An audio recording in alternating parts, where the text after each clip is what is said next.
drive. Yeah, Anderson, they get 109 passing yards per game, but they allow over 188 passing yards per game. And that might be the biggest key for Bluffton here. Get moving down the field and try to win this game. You can see they're starting to go to real quick passes, screen passes, little bubble screens and that nature. He'll go down the field to Nigel Payne, and he's got it. Wrapped down at the 1 yard line. A big play for this Beaver offense. Yeah, Nigel Payne, just a seam route, went straight up the middle, went unprotected. And a nice gain there from Nigel Payne to get 1st and goal. They're going to mark him down at the 3 yard line. Looks like now we have a little bit of bigger personnel into the game. Handoff left side, Stoner working, and he's into the end zone untouched. Beaver touchdown. Great block in there by the left side of that offensive line, including Dave Wardfield. Yeah, David Warfield normally on the right side. He's normally the right tackle. Right there, they moved him outside of Marcus Finley, brought in the backup right guard, Derek Moore, to move in at right tackle. And they were able to use that leverage to get 6. So we'll wait for the PAT. Snap is down, kick is up, and it is good. And the kick is good. So a 7-0 lead for the Beavers here with 10:30 remaining. A nice opening drive.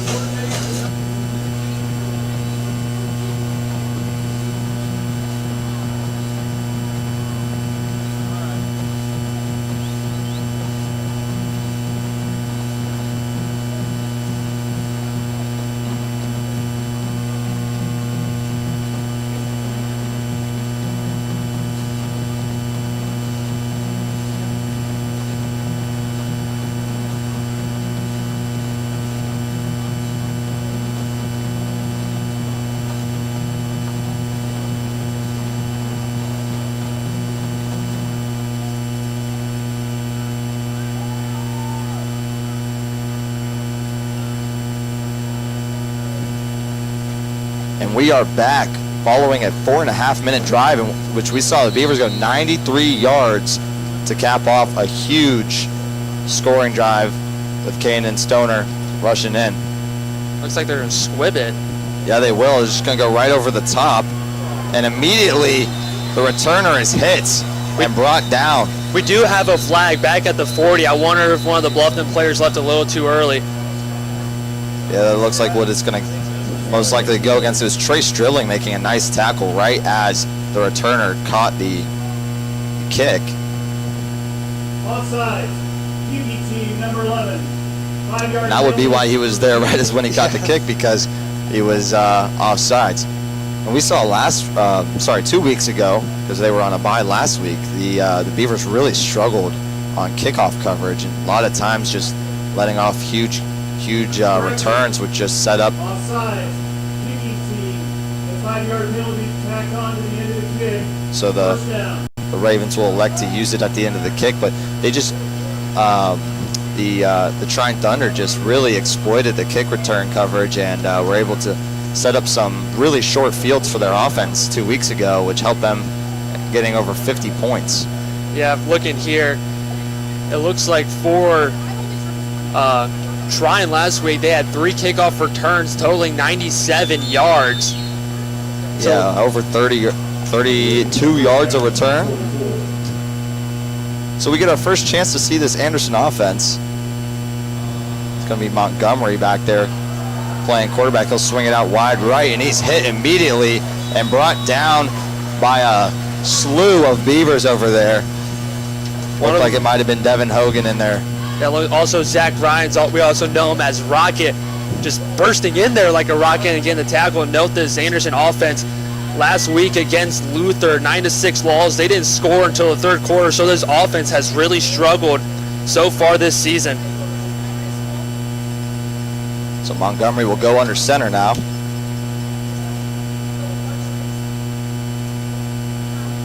He'll take it and fake a handoff to Moon right. He's going to hit the guy rolling out to the left. He's got more than the first down, actually right at the first down marker, and pulled out of bounds. So first down for the Ravens after good stuff on first down, they can pick it up on second. Yeah, great play action call made there by the Ravens. Fooled the linebackers, rolled out to his left, and I think Don Biaggi noticed a guy going deep, so he went to cover him, and it left the guy wide open in the middle of the field for a first down.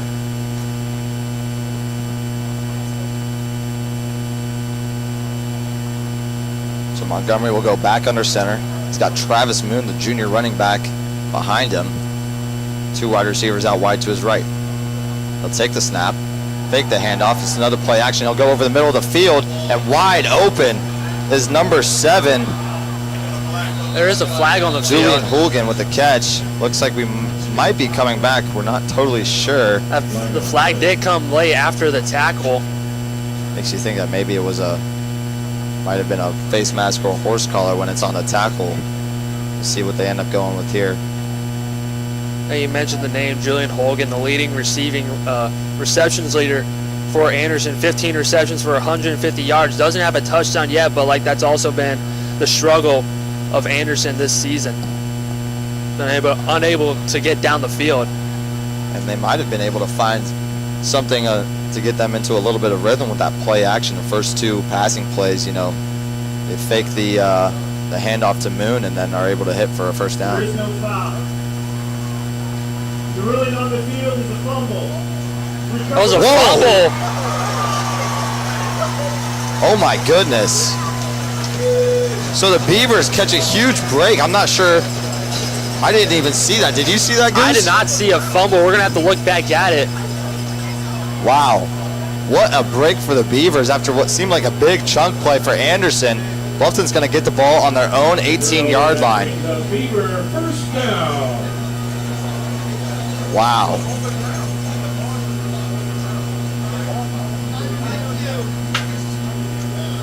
So Unruh will be back out with his offense, looking to capitalize on the turnover. Still have quite the distance to go here, but a huge turnover early in this game. Beavers have a chance to just grab momentum. And we're going to see a timeout now. That's already Anderson's 13th fumble this season, the 6th they've lost. Referees are going to talk it over here. Not quite sure what they could be discussing other than the last play, I guess. But they've already made a ruling. Oh, looking back at it, Zach Rhines got the tackle on Hogan, and it was Mason Brandon that came in and punched it out to get the fumble. It looked like as he was headed to the ground, so it's just hard to tell whether or not he was down or not. But the referees seem to think that he was not and that the Beavers recovered. Came over the middle of the field. Zach Rhines kind of rolled around him, so when the ball got popped out by Brandon, it was Rhines who was underneath Hogan. So that might have been the reason why it was a turnover and Bluffton was able to get the ball back. So as the referees try to settle this thing down, we'll take a short break. Come back to you when they make up their minds.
So they go ahead and overturn the previous ruling, and they do not wave off the flag. They called Mason Brandon for a personal foul penalty.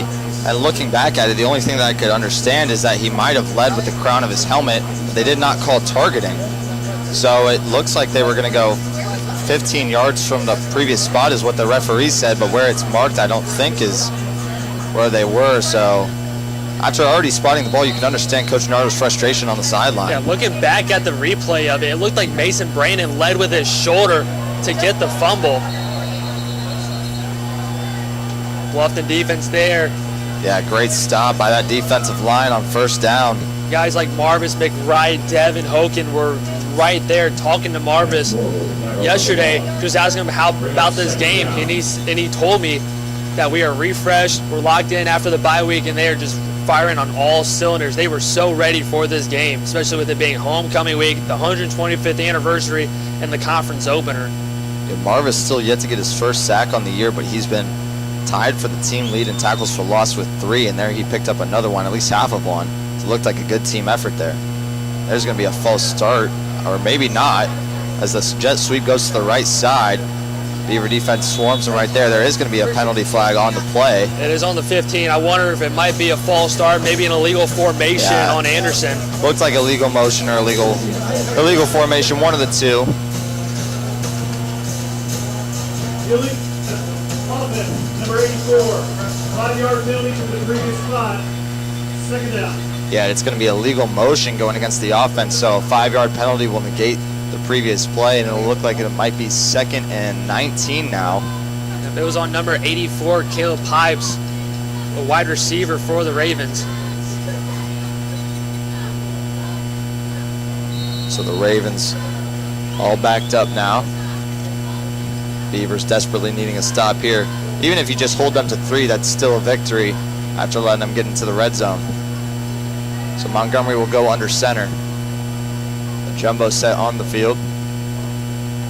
And he gets another flag here. Montgomery's got a free play. He'll go to the right side towards the end zone. And they're going to throw a flag on Zach pass Grimes. interference there. He didn't get his head turned around. It looks like, I believe that was Julian Hogan again, the target, and he was trying to come back to the ball. Ryan's just... Yeah, Zach Ryan just ran right into him, didn't turn his head. He went straight up, which might be a call you get in basketball, but in football you can't just run into the man and not have your head turned. That was kind of an easy call there by the refs. It was going to be offsides anyway. I think Max Moore might have jumped at the line. So we'll see what the referees call. There are 2 fouls on the play. Offside, defense, and penalty decline. Pass interference, defense, number 4, and penalty charter, 15 yards from the previous spot, automatic first down. So it'll be a 15-yarder from the previous spot, which will put them right at the 5-yard line and an automatic first down. Yeah, looking back at that play, it was actually number 77, Con Hohen, the nose tackle for Bluffton, that got caught with the offside. Once again, like you just said, it was the pass interference call by Zach Grimes that gets him first and goal at the 4.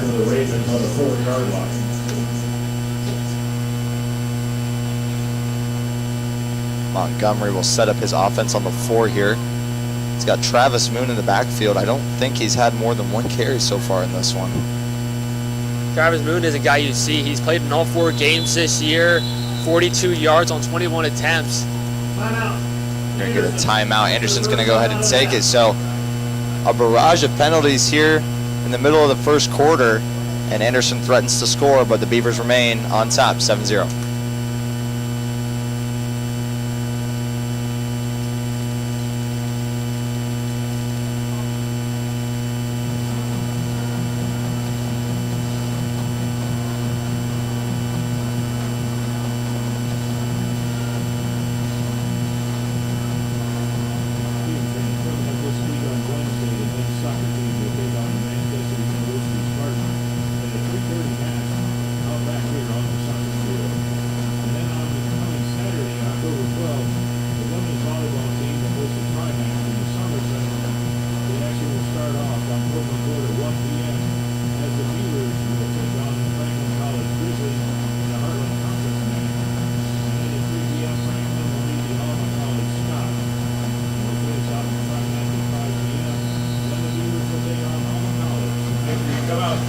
So we are back as Anderson's trying to punch it in from the 4-yard line, 1st and goal.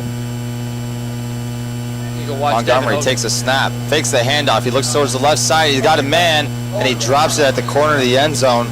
Would have been a tough grab, but it falls incomplete. Yeah, that was Caleb Pipes, the intended receiver. Wide open, had his man beaten Hubry, but also the quarterback Montgomery had to get rid of it quick. He had 5 rushing, including Devin Hogan with the pressure. Bluffton defense trying to stand tall here. 2nd and goal from the 4.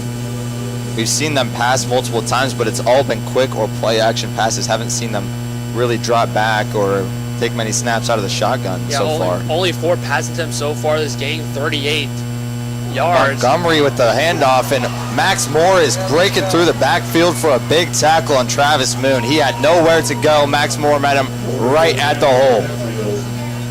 Phenomenal play there by Max Moore. Had his offensive lineman beat, and once again, Anderson unable to get anything done in the run game. So now it's 3rd and goal from the 8-yard line. A chance for the Beavers to get off the field and force Anderson to kick a field goal. Montgomery now in the shotgun. Yeah, Anderson has really struggled on 3rd down conversions, 15 of 56 this season.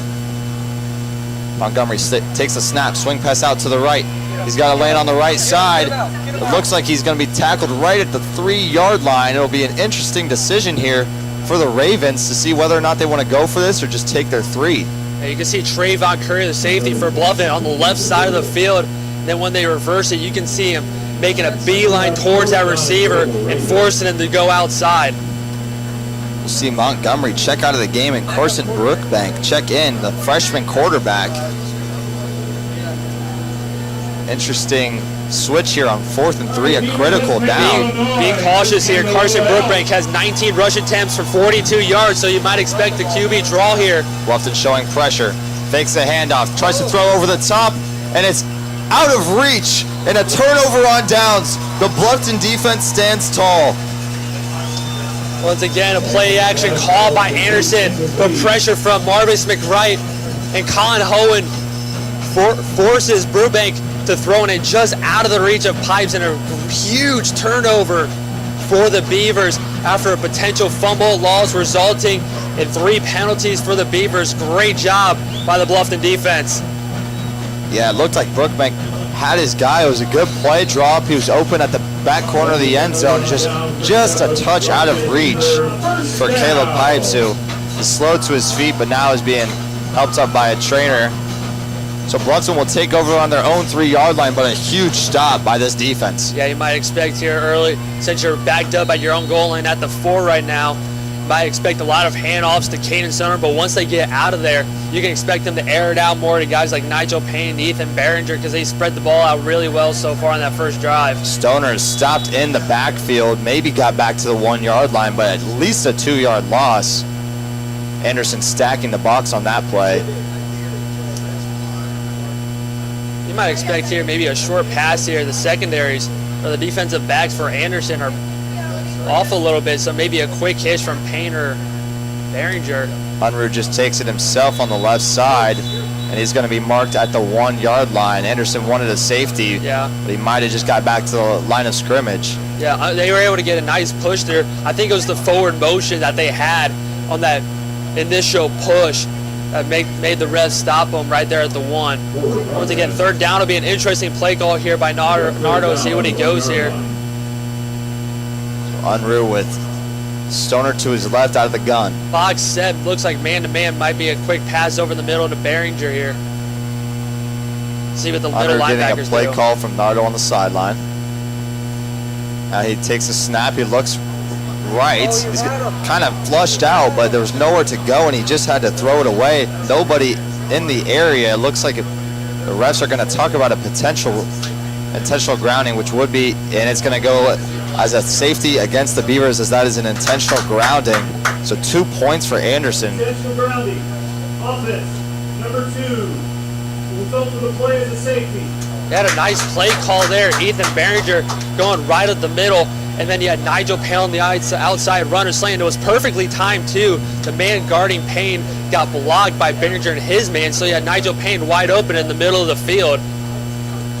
Good pressure there by Anderson, and they just kept forcing him back towards that goal line, and he just had to try to get rid of it, but there was nobody even around. So now Bluffton only up by 5. Very rarely do you see 2 points on the board, but we do today. Bluffton 7. And Anderson's going to get the ball back and try to get something going with their offense again.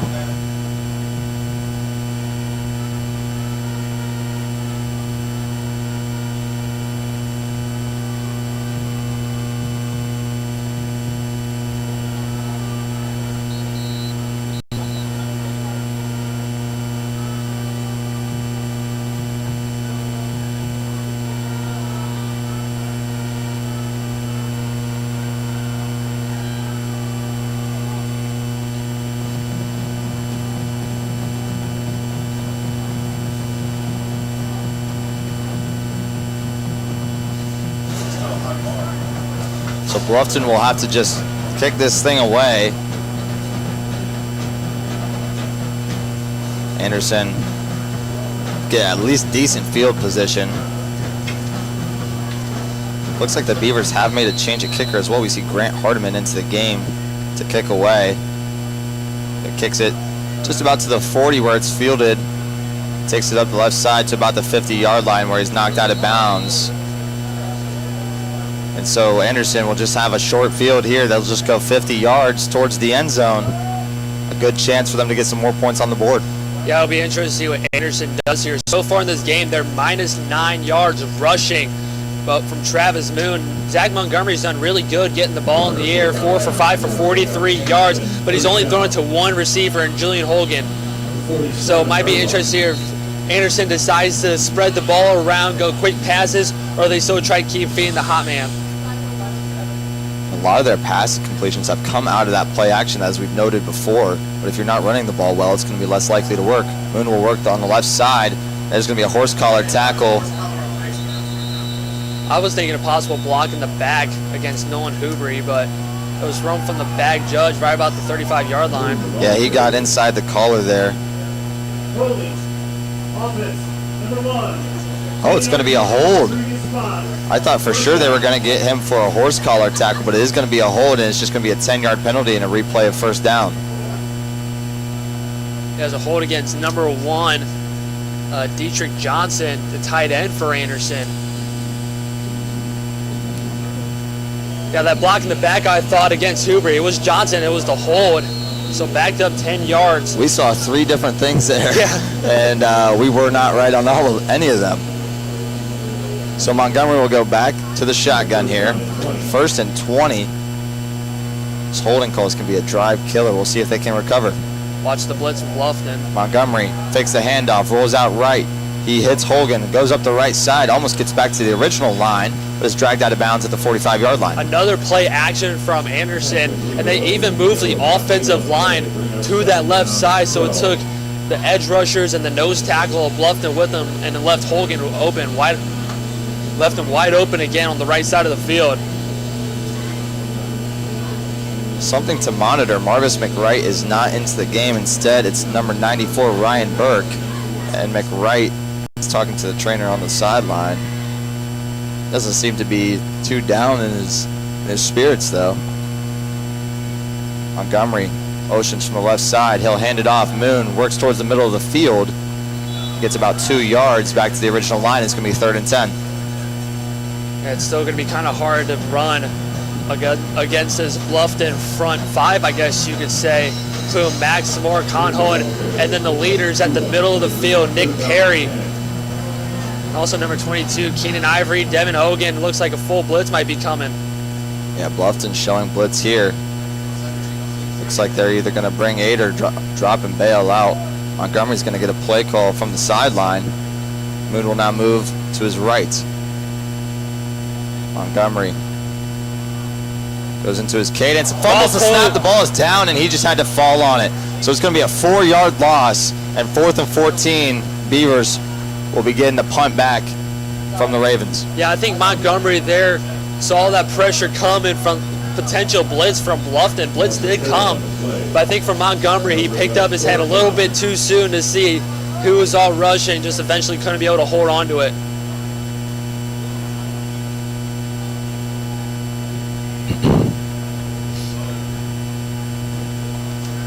So the Ravens will have our first punt of the day. Elijah St. Pierre, their punter. And we're going to get a possible delay of game. Yep. 5-yard penalty delay of game going against the Ravens. Offense, number 0, 5-yard penalty. Repeat, 4th down.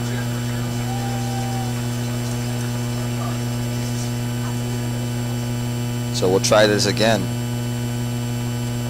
Back deep for the Beavers is Ethan Behringer. We've seen his speed in open space. He's quite the threat, so if he can thread a needle, I wouldn't be surprised to see a big return here for the Beavers.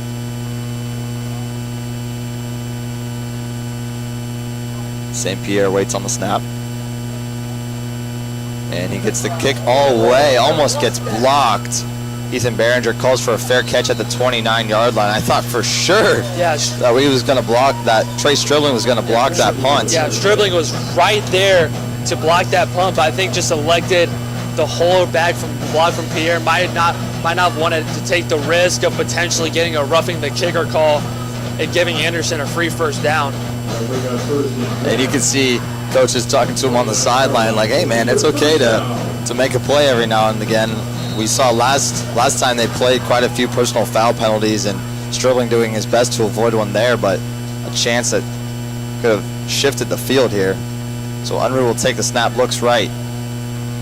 It's just on the outside of the hashes, and it's a 4-yard gain for number 4, Trayvon Cummings. Yeah, another Bluffton receiver getting a catch from Evan Unruh. That's the 5th receiver that has caught the ball from Unruh so far this game. So Bluffton doing a really good job of spreading the ball out. Yeah, new set of receivers into the game for the Beavers. Stoner will work on the right side, gets a little bit of a hole. Might get 3 yards there, and he'll bring up a 3rd and short 2. Stoner's the kind of guy, he's not going to get you that many yards on one play. He only averages 4 rushing yards a game, but a lot of it getting those extra yards just from how big he is. And the offensive line, Dave Warfield, Amari Freeland being there on the right side. Unruh fakes it. Now he'll go back to Cummings, and he drops the pass. It might have been an easy first down, but instead it hits off of his chest plate and falls to the turf. Yeah, I think he took his head, turned his head a little bit too soon. He had it right in his breadbasket. I think as soon as he looked to turn up field to try to get that first down, just couldn't be able to hold on to it. Interesting choice here on 4th and 2 from a very similar spot where we saw them go for it earlier. This time they're going to punt it away. Drew Michael will punt it for the Beavers. Drew Michael back to punt for the Beavers.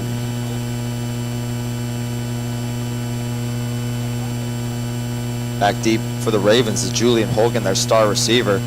Michael gets it away. It's a low punt, and it's going to roll a little bit, bounces high, and then it's a Ravens bounce, but Stribling is there to down it at the 27-yard line. So not a bad punt from Drew Michael there, and the Ravens will have to set up their offense on the 27.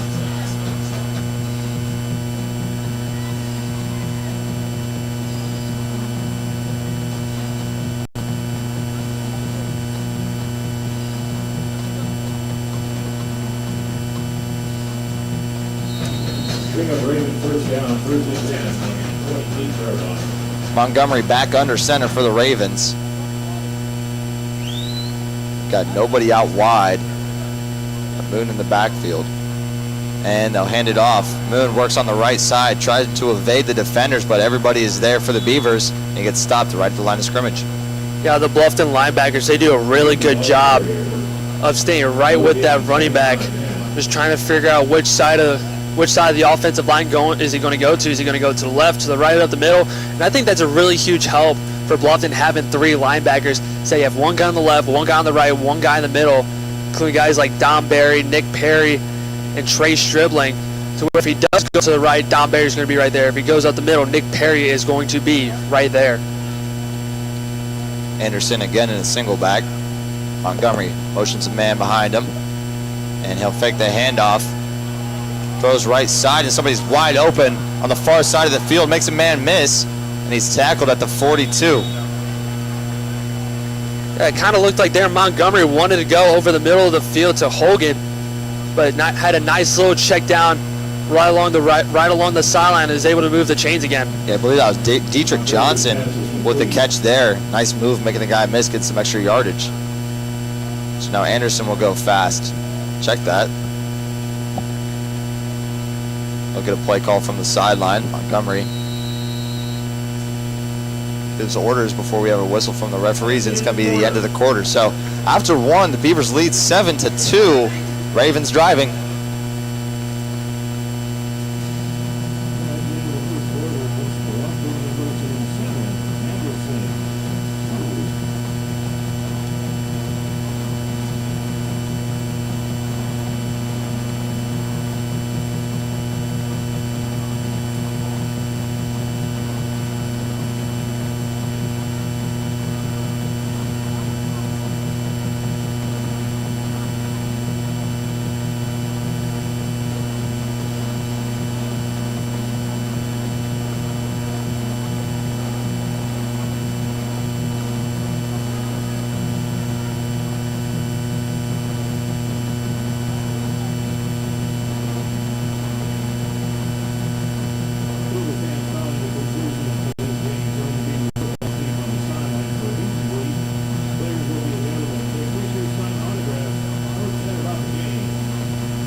So Anderson has it at their own 42, right around midfield. Already picked up a big first down on this drive. Montgomery out of the gun. Motions across, and he'll hand it off right side. Got a new running back into the game for the Ravens. Not much of a hole there. Once again, Don Barry there to wrap up for the tackle. Going to the right side of the field, it's hard to get it past a man like Don Barry.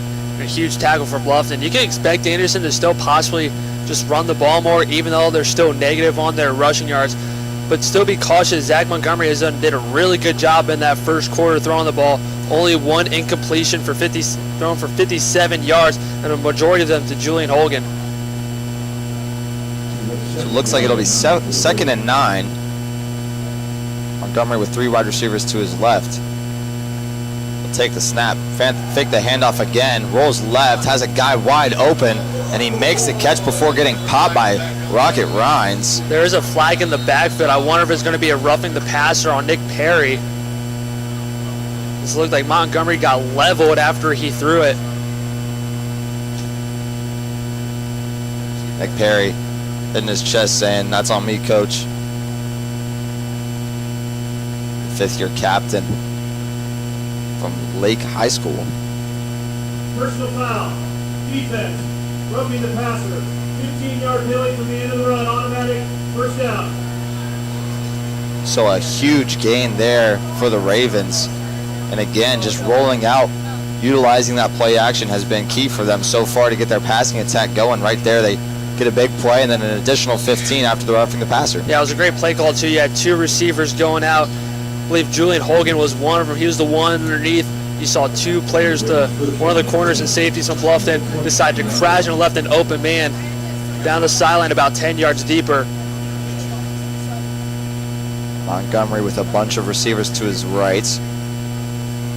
He'll look left side. He's got a man, and it's a flea flicker, or a hook and ladder rather, not a flea flicker, but still a nice gain of 5 yards there. Yeah, nice quick pass by Montgomery, and then Brandon and Huber were able to read it like a book as they saw the running back for Anderson coming right behind them. Well, it was the first time I think we've seen them pass without a fake handoff today, so that was an indicator that something was up. A good job staying disciplined there by the Beaver defense. Into the game now is Carson Brookbank. Last time we seen Brookbank, he ran a play action. He'll run left side, QB power. He's got a little bit of a hole, but he's swallowed up by that Bluffton defense. Looks like a gain of 3, and he'll bring up 3rd and short.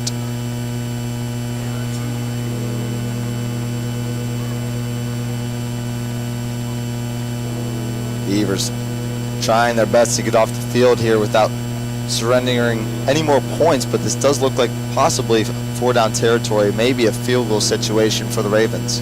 Yeah, Anderson still not perfect in this game, 0 for 2 to start off this game. A little bit over of 25% on 3rd down conversions this season. Montgomery motions Holyfield. He's going to be flushed out of the pocket. He's going to decide to run, and he misses his man who was wide open down the sideline. That was Jacob Holyfield, and it'll be 4th and 3. Yeah, it was nice blocking there by Anderson. Just had one of the defensive linemen beat their man, so it forced Montgomery out of the pocket. It was nice running there by the Anderson receiver to go downfield, but Montgomery just overthrows him a little bit. Montgomery gets a play change from the sideline. Play clock is starting to wind down on Montgomery. He'll take the snap, look left again. He's flushed out, throws over the middle of the field, and it's caught. Looks like he got the 1st down. Nice job by Montgomery using his legs to try to extend the play, getting out of pressure and finding his man over the middle of the field for a 1st down. Yeah, it was number 13, Gabe McGuire, with the reception. His first reception of the game had a nice little hitch, but Montgomery was forced to go out of the pocket. So McGuire went with him. Was able to find a nice little opening and get the 1st down. Colin Hain providing the pressure there. Montgomery barely got out of the reach. Did a good job flipping his hips back to the open side of the field and finding his man. Montgomery again out of the gun. Bluffton showing pressure. They bring it. Everybody's coming. He throws over the middle, and it's going to be picked off. And going the other way with it is Rocket Rhines.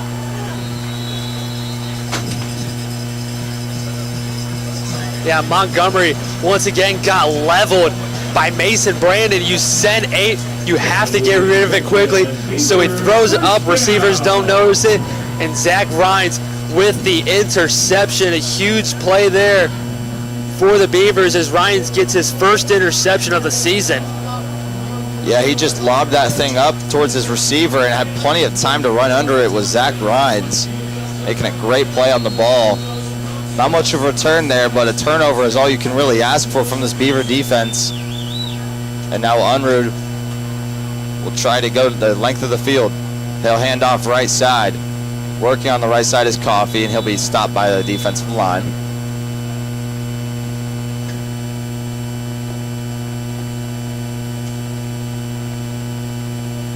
Yeah, Coffee, we saw a fairly decent amount 2 weeks ago against Trine. He had 5 attempts for only 39 yards, but did a pretty good job anytime Stoner was in the game. We also had Deontay Hubbard, who went out after the 60-yard rushing touchdown early in the game. Coffee makes a guy miss. And he's still working on the right side, gets a little bit more of a hole, and is dragged out of bounds at the, I think, the 20-yard line, 19 or 20-yard line there for Coffee. Did a really good job of being able to break that tackle and work the outside. Yeah, he got stood up by a couple of linebackers, defensive line for Anderson. Yeah, the offensive line for Bluffton as well. Got to back up a little bit, find the outside, and get just short of the 1st down marker. 3rd and 1, and the Beavers go empty. Quick pass outside to Cummings, and he's got a lane. He's going to burst up the right side on the sideline and gets up to midfield at the 50-yard line before he's dragged down. What a nice quick play call there by Coach Nardo. A quick pass towards the sideline to Trayvon Cummings. Had nice blocking upfield by Kobe Coffee. Offensive line, I believe it was number 66, Amari Freeland, that was up there as well to give Cummings a huge opening and get past midfield. Unruh wasting no time getting his offense to the line. He's got Behringer and Payne out to the right. Or Behringer and Cummings, rather. Makes the handoff, drop back. He's going to look downfield for Behringer. He's got a man and is just overthrown.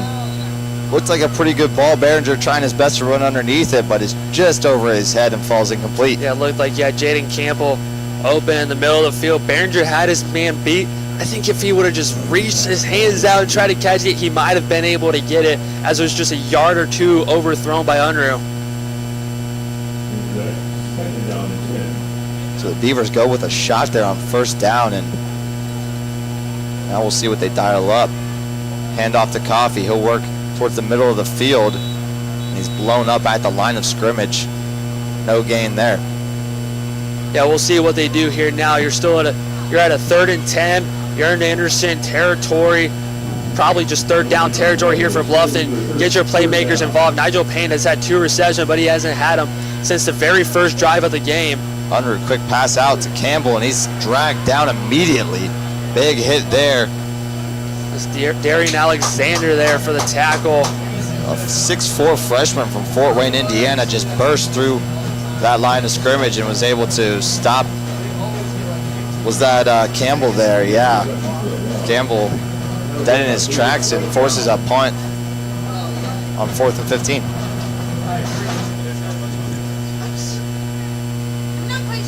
So Michael is back to kick it away. Holgan is their returner.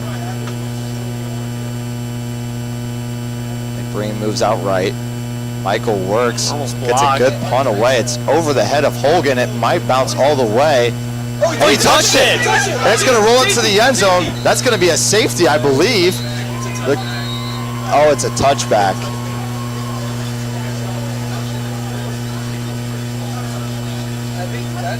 Yeah, it hit off the knee of Julian Hogan as he was running back towards the ball. It hit him at about the 5-yard line. Then once he noticed that it hit his knee, he immediately fell on it into the end zone.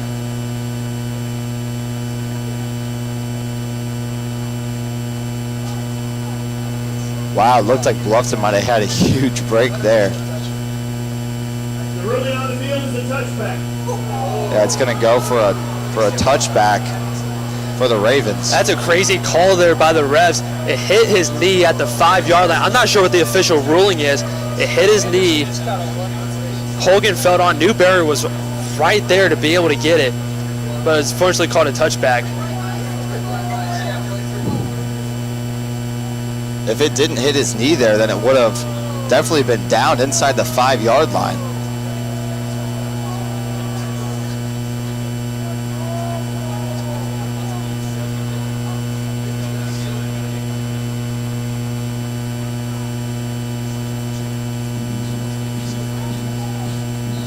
Just unsure of what the ruling is on that. It did definitely hit his knee and go into the end zone, but just not totally sure what the qualifications have to be for that to be considered a safety. But nonetheless, Montgomery will try to set up his offense again, as that will go down as a touchback. Fakes the handoff, rolls out left, has Nick Perry in his face and tries to throw it to Hogan. It's not there. Yeah, so then incomplete. Once again, Zach Montgomery gets hit again by Nick Perry. He's been getting hit hard in those play actions and rolling outside of the pocket. Had a nice little throw to Hogan. He was wide open, trying to throw over the top, dribbling as well, but just out of his reach. The Beavers have been able to apply pressure early and often here in this one, as we are just over 8 minutes left here in this first half. Seems like Montgomery has had someone breathing down his neck every time he's had a chance to drive back and throw it. An empty backfield. Haven't seen this too many times from the Ravens. Montgomery will take the snap, look left, tried to set up a screen, but he wasn't there, and he has to throw it away basically. He tried to get it to Hogan again, but he wasn't there. Yeah, Marvis McWright beat the offensive guard. Almost had Chase Montgomery in his fingertips to get that first sack, but Montgomery able to get rid of it. It seems like all the throws he's been able to get out while being pressured, it's just out of the reach of the Anderson receivers. Bluffton Got an open man on the left side of the field. Up on the line, now 8. We'll see if they drop out. Montgomery making a change at the line in protection. They'll take it and look left. They drop back into coverage, but here comes the Bluffton defense. He has to throw it to Hogan on the right side. He's got it. but everybody is there to make a play. Nick Perry lighting him up, and it'll be 4th and 11. Great pressure there for Bluffton by number 8, Travion Curry, Max Moore as well. And a nice job by Anderson receiver Julian Holgan to just stay where he's at instead of trying to go upfield. Able to get, I think, gain about a yard or 2 on the play, but still 4th down. So now St. Pierre is to boot it away, standing at his own 5-yard line. You have to make sure the operation at this point is pristine. You don't want to have this thing roll away from him. Yeah, last time we saw a punt, it was almost blocked by Trey Shrillen, but elected to hold back. Kick is up and away. It's a short punt. Behringer will field it and is immediately hit by the coverage unit of these Ravens. Look, it was number 12 on the stop there. Christian Hollins, freshman DB out of Atlanta. Yeah, very short kick there from Anderson, forcing Behringer to come in and catch it. Didn't realize that the special teams for Anderson was going to be right there. If he would have noticed, might have been able to get a fair catch call and not get hit. By the way, still didn't lose any yards, didn't gain any yards, but still got a chance for the Bluffton offense to try to respond here. Yeah, awesome field position on the right side of the 50, the 43-yard line for the Beavers. Unruh will take the snap. He hands off. Coffee on the left side gets upended right at the line of scrimmage. Big hit by Tone Hurd there. Senior corner on the stop. I think we'd noticed on that very first drive when Bluffton was moving down the field, they did a really good job spreading the ball off to guys like Nigel Payne, quick Chris McLaurin. But these last few possessions, getting the safety, the punt, they haven't been able to get the ball to those playmakers. Nigel Payne still held to 2 receptions in this game. Unruh will go empty set. Ravens with 2 deep safeties. It's going to be a QB draw. He's got a little bit of space. He wiggles around the left side and got another big hole. Gets to the 29-yard line before he is taken down by Hurd again. But a huge gain for the Beavers. Who knew how shifty Evan Unruh is? Nice opening up the middle. Great blocking by Q Nelson. And saw a safety come from up top. Do a nice little move to the outside. A little bit of shake and bake from Evan Unruh to get the first down.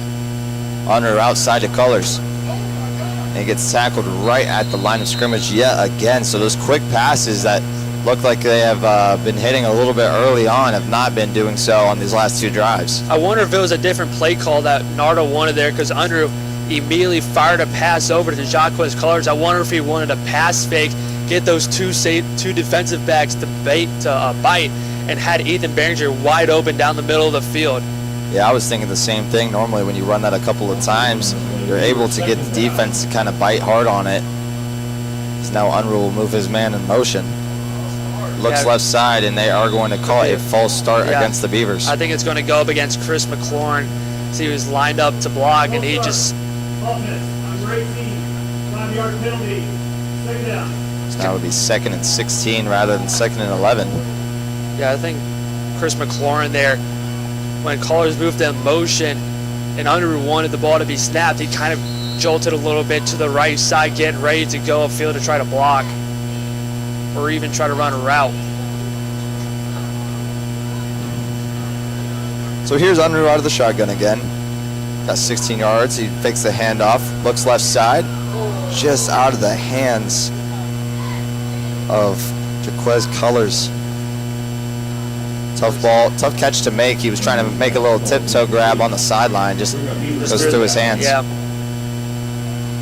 Now it'll be a 3rd and long. 3rd and very long. You really don't want to punt away from the other team's 35-yard line, but if you don't gain any yards here, that's definitely what the Beavers will be faced with.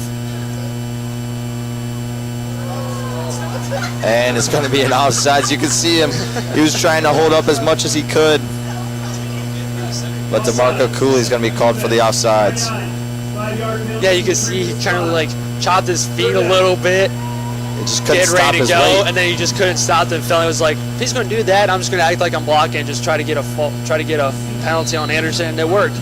Marco Cooley's 6'1", 245, so I would have a tough time stopping myself too. And get ready, potential pass over the middle for Ethan Behringer, or even Nigel Payne might run across here. Unreal. Fakes the handoff. Now he'll take off up the middle. He's got a little bit of room, but is eventually dragged down, and it's going to be an interesting situation here. 4th and 7, it looks like. And you really don't want to punt from the 26. It's a little bit deep out of field goal range, and I feel like your only option here is to just go for this. Yeah, 2 safeties there. Kind of went towards the outside, and it left Behringer wide open in the middle of the field. If Unruh would have waited a split second later, he would have had Behringer for 6. Coffee to his left, 3 receivers to his left as well. He looks that way, almost takes a shot, gets out of a sack, and now he's going to take the shot towards the end zone. And right there is Colors for the touchdown. Unbelievable. Evan Unruh, how do you do that? He's able to break off a tackle. Looked like he was going to go underneath to Ethan Behringer just to get the first down. He said, no, I want the 6. Goes deep over the top to Jacques Colors. What a throw from Evan Unruh. What a job of keeping your eyes upfield, working out of the pocket. It looked for sure that he was going to get sacked there. He wanted that shot earlier, and then as he started to move out of the pocket, it was still there, and he hit him for 6. Here's Michael for the PAT. Snap is down, it is up, and it is good. So 14-2, the Beavers lead with 4:35 remaining in the first half after a big catch by Jacques Colors, gives them 7 more.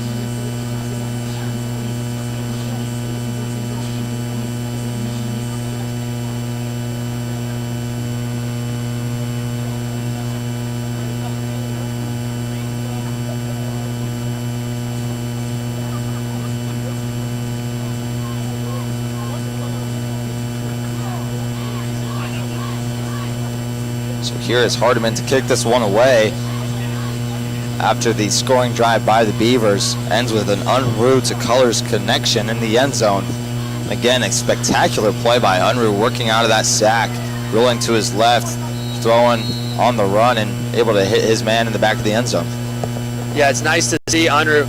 I don't think we really saw that much from the game against Trine, where he just allowed he didn't really scramble out of the pocket. He didn't really move. He kind of just stood in the pocket and just threw the ball to the players.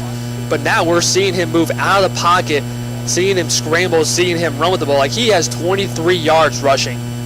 Yeah. Like, to be able to have a guy who can not only throw the ball but run at the same time.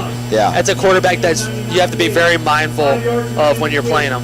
Yeah, he's a playmaker with his legs for sure, and he's showcased it a couple of times already in this one. So the kick goes out of bounds, and they're going to place it at the 41-yard line. Anderson still yet to get much going offensively. They had that drive that ended on the 3-yard line after a good Beavers stop on 4th down. Really haven't gotten a drive going since then. Yeah, it's just been great pressure from the front 6 for Bluffton. Max Moore, Marvis McWright, Nick Perry, Devin Hogan. They've been guys who've been playing phenomenal. They've just been playing with their hair on fire. Montgomery, swing pass out to the left. Got a little bit of room. Almost there to make the tackle. And he goes up the sideline. He's got a lane, a huge lane. Hogan trying to bring him down, and the ball pops free, but he's already out of bounds. My goodness, I thought for sure he was going to be pulled down right around the line of scrimmage, but instead it's a huge gain on 1st down, and the Ravens already into the Beavers territory. Yeah, it looked like a little screen pass there from Anderson. You had 2 receivers you had a receiver and a running back as well on that left side. A receiver upfield breaks a tackle and finds a small little opening down the sideline. Gets a huge play for the Ravens. Jacob Holyfield still the running back in the game for the Ravens. They've got 3 wide receivers out to the right. Montgomery fakes it, goes over across the middle, and he would have had his guy wide open, but he just fell down. Yeah, it looked like he was trying to go for number 13, Gabe McGuire, the guy who caught the last pass. But once again, it's the pressure. The offensive line has not been doing very well protecting their quarterback. And it's guys like Marvis McGuire who's able to get that pressure. Yeah, they've done a good job of trying to get Montgomery out of the pocket as much as they can. But right there, I mean, it's just getting guys in his face a little bit more. Montgomery pushes Hogan across. Fakes it. Thought about throwing it. Instead, he's going to be wrapped up, and he does throw it. And the ball is on the ground. It's going to be incomplete. It was a little underhand toss. I thought maybe it was a lateral, but instead it was a forward pass, and it will be an incomplete pass. So we have third down. Obviously, I thought maybe it was either past the line of scrimmage or he threw it as a lateral, but it was a forward pass. So Montgomery will have to make a play here on 3rd and 10. Yeah, Colin Hohen was right there, almost got the sack against Montgomery, but he was able to get out. Hard count gets him. It's going to be a free play. Montgomery hits his man over the middle. He'll make a guy miss, and he gets more than the first down. He's going to be dragged down right at the 12-yard line. Yeah, you had everybody fooled on the front line for Bluffton. Is able to get rid of it and get it out to number 1, Dietrich Johnson. Made Devin Hogan miss. Is able to get into inside the 15. Offside. Defense. Number 7. That penalty decline. First down.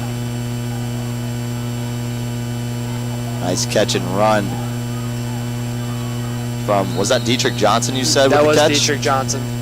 He's already made an impact on this one for this Ravens offense with a pair of catches for first downs, and right there he's able to make a guy miss and gain an additional 10 after the first down marker. So the Ravens threatening now inside the red zone. Montgomery, it's almost a direct snap to Holyfield. He's swallowed up. Nick Perry there on the stop. Last week we saw a play very similar to that where Beaver defense did a good job stopping the run, but they finished the play a little bit too much after the whistle. Yeah. And they got called, and right there Nick Perry does a good job of just letting him go and not drawing a penalty. Yeah, I think that was a huge drawing point, a huge talk there that Coach Nardo had with the team was the personal foul penalties. So many times that last game against Shrine, they had so many plays, they had so many drives starting on their on the Bluffton side just because of those personal foul penalties. Now we will see Anderson take a timeout with 2:28 remaining. They'll talk things over and try to punch this in for 6.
So we are back with 2:28 remaining in the half.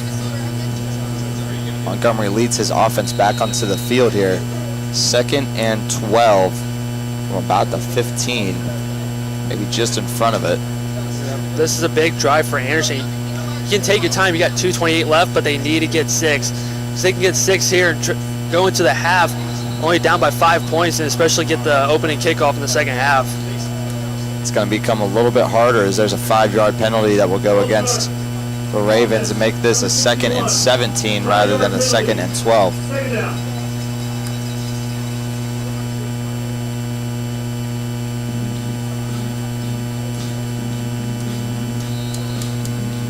Beaver defense has done a really nice job today. Those 2 points coming on a safety, obviously, since it's the only 2 on the scoreboard. Beavers still yet to allow any offensive points. I think it looked like on that false start, it was the right guard, number 62, Aaron Gomez, that got caught. It was a little bit of a lean back a little bit that got the rest to blow the whistle. Montgomery looks right. He'll roll out. He's got no one to go to, and he just has to throw that away. Great job by that Bluffton secondary. Nolan Hoobrey, Mason Brandon, Zach Rhines had all their men covered. Had a guy cut to the outside about the 10, 15-yard line. One guy running a corner towards the end zone and had all of them covered exceptionally well, forcing Montgomery to throw it away. So it's 3rd and very long here on the Beavers 20 or 19-yard line. Montgomery's going to have to use some magic to try to work this into either a touchdown or a 1st and goal. Only one. And the snap goes past him. Montgomery's able to pick it up, but he has no idea where to go. And it falls incomplete, almost picked off by Keenan Ivory. And that will force the kicking unit onto the field. Yeah, once again, just another bad snap for Anderson. I think that's their 3rd or 4th bad snap this game. I think the 2 other times Montgomery just had to fall on it. That time he was able to scramble out of the pocket. Looked like he had an open man right about the 10, 15-yard line. Just try to throw it over the top a little bit. Try to throw over the top of Ivory. Ivory almost got his hands on it. So now we will see Corey Layton attempts his 1st field goal of the game. Freshman kicker has a 35-yarder ahead of him. Only 2 kicks this season for him. Kick is up. It looks good. And it is wide right. Had the distance. From our vantage point up here, it looked like it was headed right through those uprights, and it just veered off to the right. And so the Beaver defense comes up with another stop. This is a huge drive here for Bluffton. Up 14-2 with 2:10 left. You're going to get 1 play off in the 2-minute warning, but they can be able to go down 80 yards. Get 6, go into the half up 21-2. You're setting yourself up real good to get your 1st conference win of the season. Yeah, if you have a chance to make a commanding lead, to take a commanding lead like this one, then you just have to capitalize on it, and that's exactly what the Beavers have in front of them with 2:10 remaining, all 3 timeouts, and the 2-minute warning, the newly implemented 2-minute warning into college this season. Unruh hands off to Stoner. He'll work up the middle on the left side, and he's picked up and dropped after a gain of just a couple. The clock will stop at the 2-minute warning. This is 2-minute timeout. Clock operator, please put 2 minutes on the clock. Bluffton, probably knowing that they had that 2-minute warning, elected to run the ball there. And that has a lot to do with what your play call is. Now they have 2 minutes to go the length of the field with just 3 timeouts. Caleb, like we've mentioned before, Bluffton is celebrating its 125th anniversary of being a college, formerly Bluffton College. I'm sure there was another name before that I do not know. Maybe some historians can fill us in on that. But now Bluffton University, and who knows what is in store because of the merger with Findlay coming up in the next few years. So maybe another name change in progress. So, Caleb, what do you think is your favorite part of Bluffton University? I think it's the opportunity. I think the coolest thing about Bluffton, I would say, is the relationships that you make here at Bluffton. With me being an ex-baseball player, you being a baseball player as well, we already have that huge connection of having a lot of guys that we can be on the baseball team. And then also like opportunities like this, opportunities to be able to call football games, basketball games. I think just Bluffton, they just offer so many opportunities for all these students to be able to do whatever they want. And that's just, I've really enjoyed it so far. Unruh takes a snap, he'll look left. It's going to come back for a hold, he has to throw it away. But as you were saying, yeah, just the opportunity to do something like this. You go to a big school like Ohio State or, any of the state schools, big Division I schools, you don't always get opportunities like this to get in the booth and work on something that you want to do for your career. And I know we've talked about that before, is just like the amazing opportunities that we have because it is a small school. So I would have to agree with you on that. That's one of my my favorite aspects of it. Yeah, and it was a lot of it thanks to a professor here, Evan Skilder. Works at a TV station in Lima. Big shout out to him up here in the booth with us. He was the one that got all started. Once we heard about him, we knew we wanted to jump aboard, and he's helped us out tremendously getting us up here doing football games, doing basketball games, doing a soccer game last weekend as well. Stunner takes the handoff on the left side. It's a little bit of a hole, maybe gets 4 or 5 yards there. It'll bring up a 3rd and very long. Anderson smartly calling timeout. It's their last timeout, so it'll still give them a chance with the ball. A minute 42 remaining. They stopped the clock there. Had to imagine that Bluffton might just go ahead and run this, try to chew up some more clock, punt it away, and rely on their defense, which has been so good so far through this one.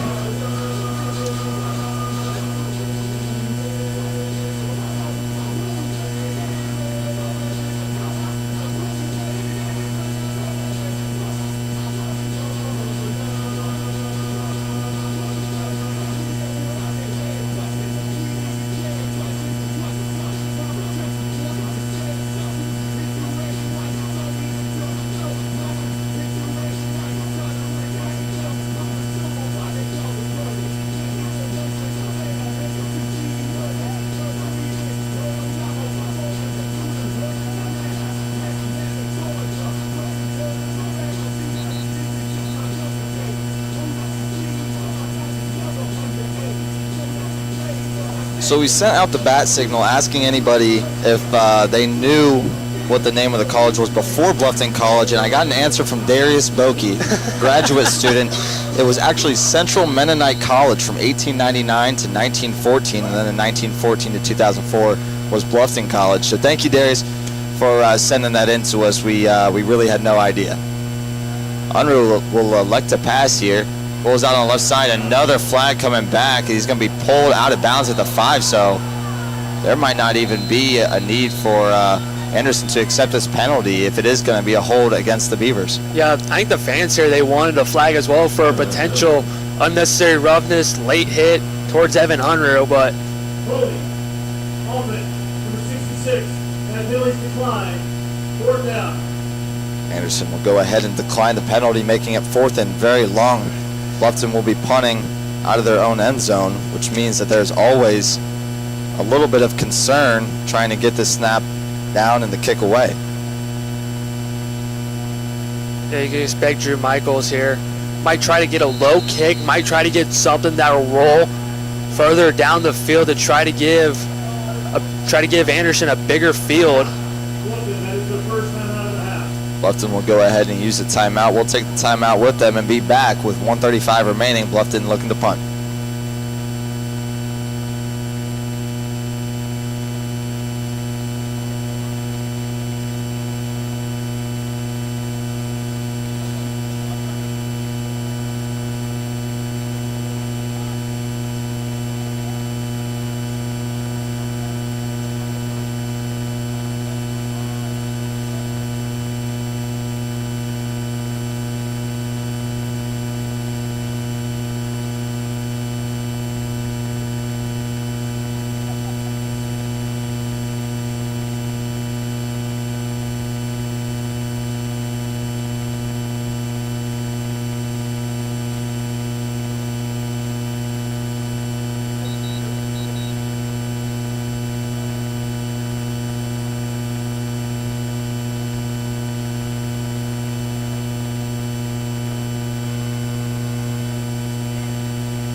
The ball is placed on the 6-yard line. Michael backed up onto the E in the end zone.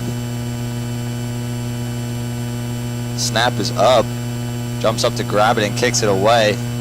Right at the 50-yard line. Gets over the returner's head and rolls all the way down to the 25-yard line where it is downed by the Beavers. So a good punt there by Drew Michael.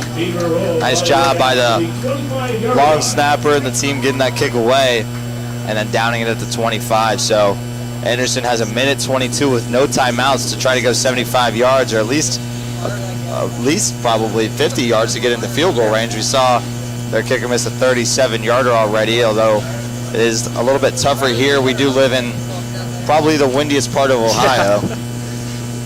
Yeah, nice punt by Drew Michaels, 67-yard punt, exactly what Bluffton needed to give Anderson a bigger field to play with, but they still got a good amount of time. A minute 22 left. The only problem is they have no timeouts, so you're going to expect them to potentially throw the ball a lot more on this drive to guys like Julian Hogan, Gabe McGuire, Dietrich Johnson, your leading receivers in this game.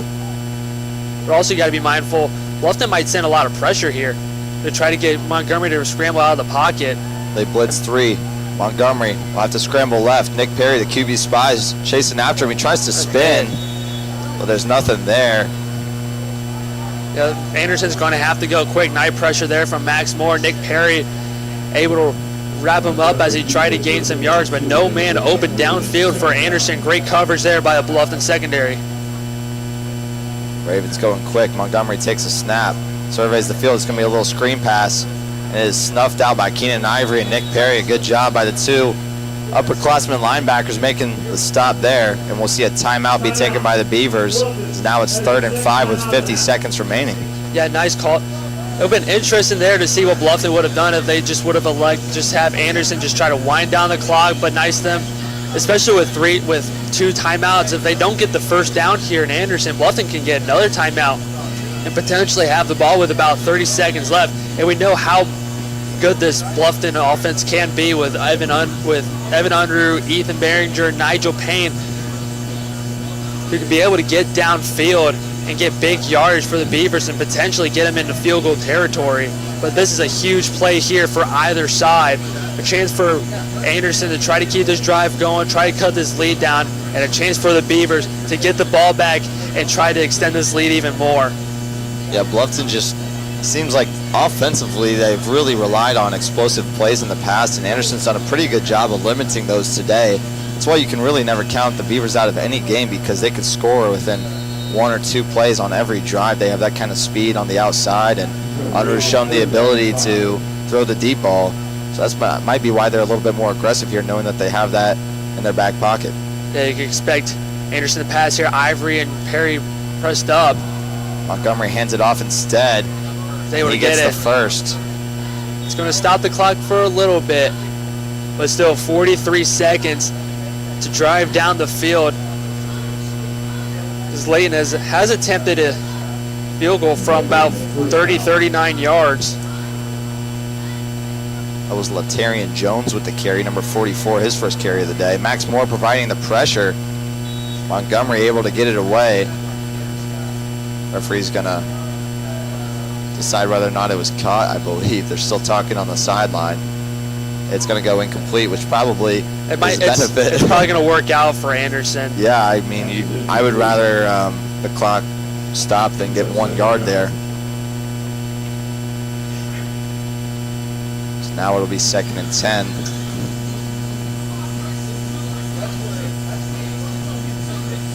Anderson gets a chance to catch their breath.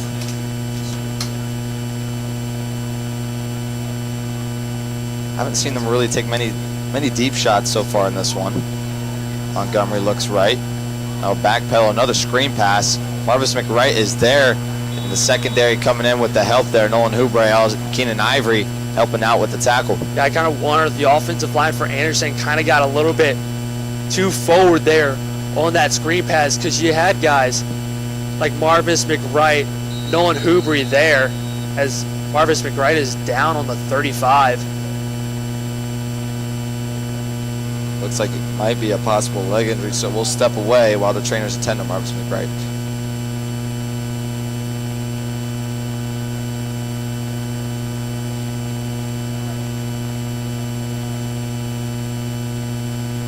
We have an injury on the field during the running clock, under 10 seconds. By rule, that is a 10-second runoff. Halftime, quarter's over.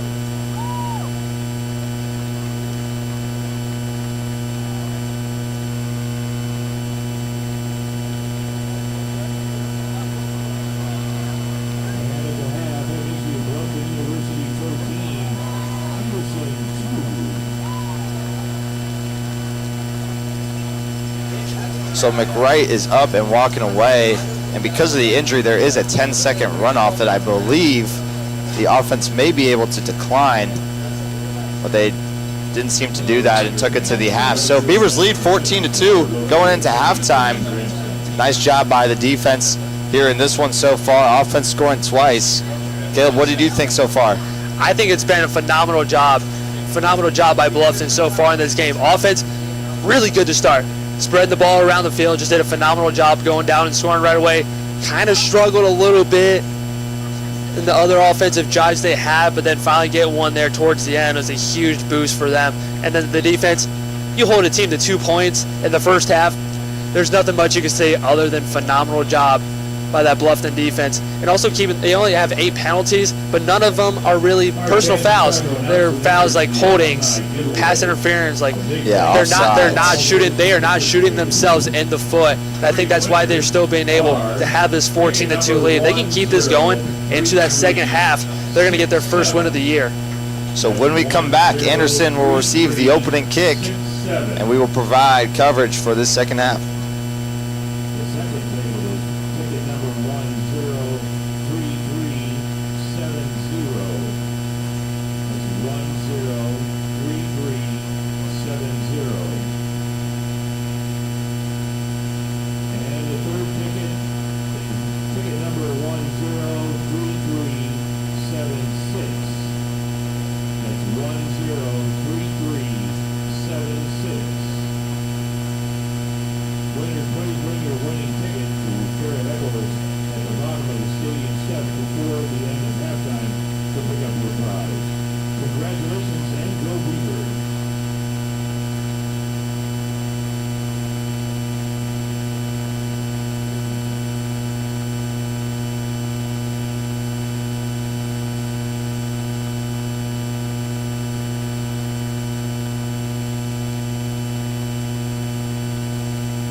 Ladies There's an outstanding Wyatt.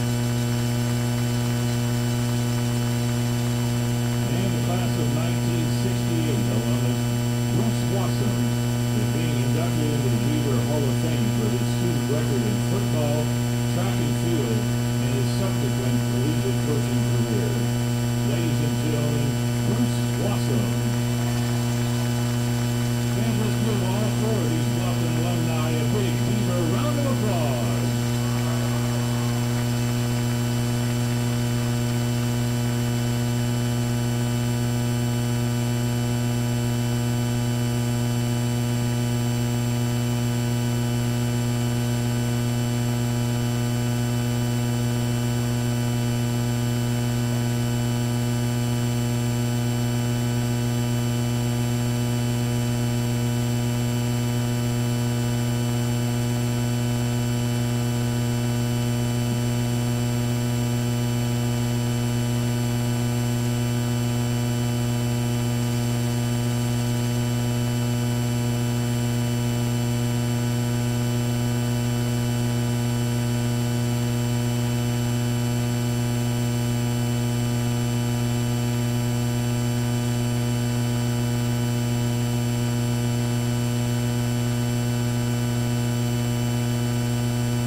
Rogers Austin Stadium on Saturday, October 26th. And they will host the Rose Home and Institute of Technology Fighting Engineers in another Heartland Conference game. Kickoff is scheduled for 12 noon right here on Alumni Field. So make sure you come out and cheer on your Beavers. And we are back at Alumni Field. Beavers lead 14-2 at halftime. Getting ready to get this thing rolling here in the second half. Caleb, what did you see there in the first half from Bluffton?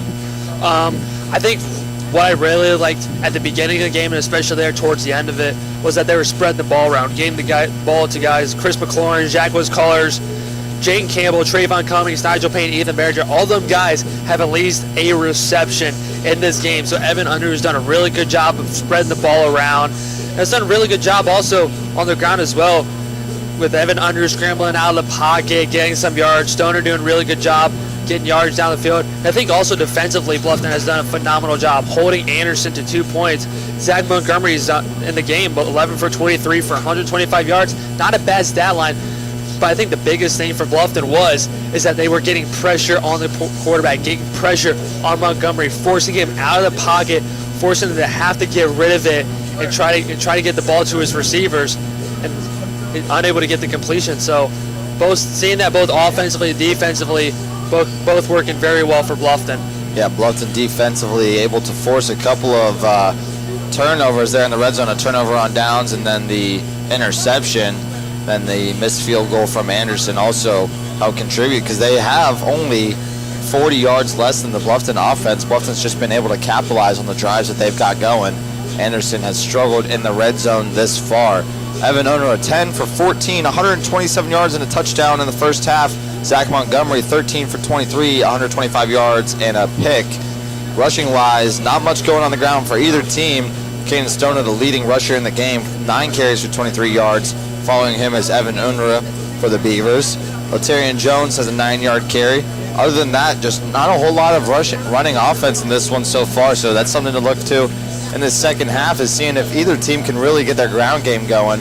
We saw Anderson do a lot of play action and a lot of different things from under the center, but they haven't been able to really get something going on the ground, so that is something to watch for here in the second half as we are getting ready to go underway. Yeah, to go back to that run game, Anderson, they have 10 rushes, but only for 2 yards. They have been unable to get anything going on the ground, but a lot of it is because those middle linebackers for Bluffton, Don Barry, Nick Perry, Keenan Ivory, guys like that, Trey Stribling, Devin Hogan, who have been really good attacking the ball as soon as it gets hand off and getting negative yards for Anderson. And we're going to see a lot more of the run game from Bluffton in this half, especially with a 14-2 lead. They do have to kick it off here and to start off the second half. You're going to expect Anderson, since it is the start of the third quarter, yes, they're still going to run the ball, but you're going to see a little bit more pass play to try to get downfield and try to get touchdown, try to get points on the board to get them back in this game. You see a lot of players today sporting the pink hair, pink socks, pink towels, pink gloves, pink sleeves. Just about anything that's not their uniform might be pink. That's because it is the first game in October, which is Breast Cancer Awareness Month. So you notice around college football and the NFL, you'll see a lot more guys wearing pink to raise awareness for breast cancer. And we've seen Beavers, the Bluffton Beavers, be a part of that for the last few years, especially since Coach Nardo's taken over. Just a lot of guys sporting that pink. So Grant Hardiman will kick it away. Looks like setting up for another squib. This time he gets it a little bit deeper to the deep return man, who fields it at the 20. He'll work up the right side. He's got a hole. He's up to the 35. Finally tackled at the 42-yard line. Good return there. Will set up this Anderson offense on the 42. Yeah, great field position there for Anderson. A great return for Anderson. Looked like he was going to go down the left side of the sideline. Decided to cut back upfield. Had a wide open field to push up the middle. And able to get it to just past the 40-yard line, all the way up to the 43, and set up a good field for Zach Montgomery and this Anderson offense. The listed starter for Anderson at running back today is Marquand Taylor, and he is yet to play. We've only seen Travis Moon, Jacob Holyfield, and Latarian Jones, so a different mix of guys in the backfield today for the Ravens. Zach Montgomery still under center, although we have seen Carson Brookbank as well. Montgomery fakes the handoff. Hogan dropping into coverage. He's got nowhere to go. He just lofts it downfield, and it may have been caught on the sideline. They're going to go ahead and rule him out of bounds. Good effort there by the receiver, but it's going to be ruled out of bounds, and a good first down by the Bluffton defense staying in coverage there. Yeah, great pressure there from Big Perry. Anderson had no receivers looking to go short. They had two guys. One of them looked like he was all the way down to the opponent 30-yard line. The other guy all the way up to the opponent 40. And all of them were covered by guys like Zach Rhines, got Dom Appiaggi, Mason Brand, all there for the coverage. And that's a great start for that Bluffton defense. Might see Anderson try to get Julian Hogan a little bit more involved. He did have 7 catches in the first half, but a lot of those came on that opening drive. I think he had 4 on the opening drive. As here's a screen play to the left side to Dietrich Jones, and he is hit by Keenan Irie, brought down a couple yards past the line of scrimmage. And then Max Moore was there right after. Keenan Irie trying to wrap him up, then Maxwell Moore comes out of nowhere and just levels him to force a third down. Dietrich Johnson with a little bit of a limp after that one. Like you mentioned, he took a couple of big hits there, and now it is 3rd and 7 right around midfield. Yeah, you might expect now for Montgomery to try to get the ball to guys like Julian Hogan and Gabe McGuire, who have the most receptions on the team. Beavers showing pressure with 5. Nick Perry and Keenan Ivory up on the line. They'll drop back, and they bring 4. He has a hole up the middle, and he'll run past the first down marker, and he'll get the first. Zach Montgomery using his legs. He was able to identify that pressure, just crept in the pocket. Did a good job of escaping in that first down. Yeah, Devin Hogan came out off on the outside. Montgomery recognized it, decided to move up in the pocket, saw a wide open lane in the middle of the field. Was able to use his legs to get the first down. Montgomery, he does run the ball a little bit for Anderson. As so far on the season, he has 33 attempts for 84 yards, so he can move his feet if he has to. Travis Moon takes the handoff, and Colin Hain is there immediately. The big nose tackle making the stop behind the line of scrimmage for a tackle for loss. A big thing for Anderson also is that offensive line. They got to work. This Bluffton defense has had so much pressure on Montgomery in that first half. The offensive line, they just need to hold up the defensive line, and McWright, Moore, and Hohen. If they're able to do that, it's going to give Montgomery time to look downfield and try to find an open receiver. 3 receivers to the right of Montgomery. Moon in the backfield. And it's going to have a false start here. Go against the Ravens. It looked like it was going to go up against number 84, Caleb Pipes. He's been seen with a couple false start penalties in the first half also.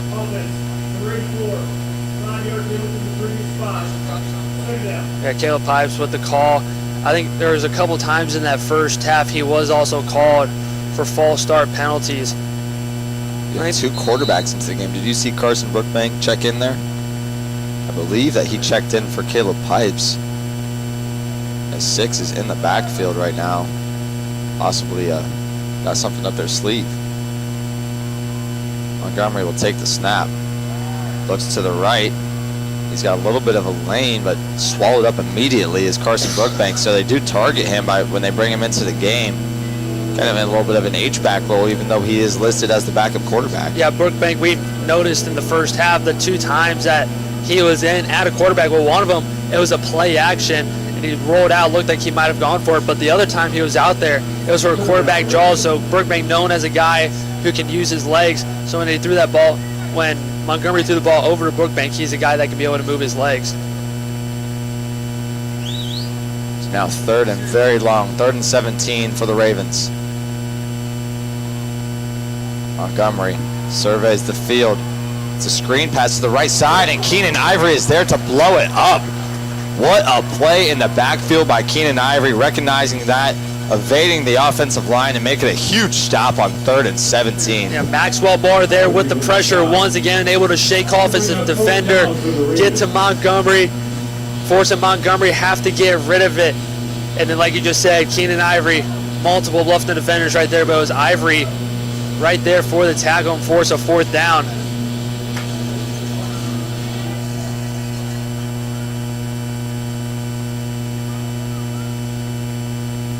So here is St. Pierre to punt it away. Back deep is Ethan Berenger. He has trouble with the snap, and he's going to be tackled immediately. Just couldn't seem to get the punt away. He had trouble with it, and the Beavers will take over on the 41-yard line or the 40-yard line of the Ravens. I kind of wonder if the snap to Pierre, it was kind of weird how he went to go grab the ball. Yeah. And said, for a guy, for like a punter, you like to get it out in front of you so you'd be able to go in that motion and kick it. It kind of seemed like he let the ball go into his chest and corral it like that. So it didn't really give him any time. He rushed to try to get it back out in front, couldn't be able to hold on to it, and Bluffton right there to get the stop. So Evan Unruh back out for the first time here in the second half. Hopefully we can see more Nigel Payne here. Only held to 2 receptions at 52 yards, so only 51 away from getting to 1,000 on his career. Starting offense back into the game. Unruh surveys, he'll roll out right. He's got pressure coming. So you either got to run or get rid of it, and he runs. Won't get back to the lines of game. It'll go down as a sack, I believe. Just 1 yard loss, but Unruh just not getting rid of the ball. It looked like he was looking to go over towards Chris McLaurin. Nigel Payne, Ethan Berenger over there on the right side. Nice job by him to scramble out of the pocket, but just couldn't find anything downfield. Unruh with Stoner to his left. Take the snap. Hand it off. Stoner running right. He's got a hole. Breaks through for about a 5-yard gain on 2nd and 10. 2nd and 11.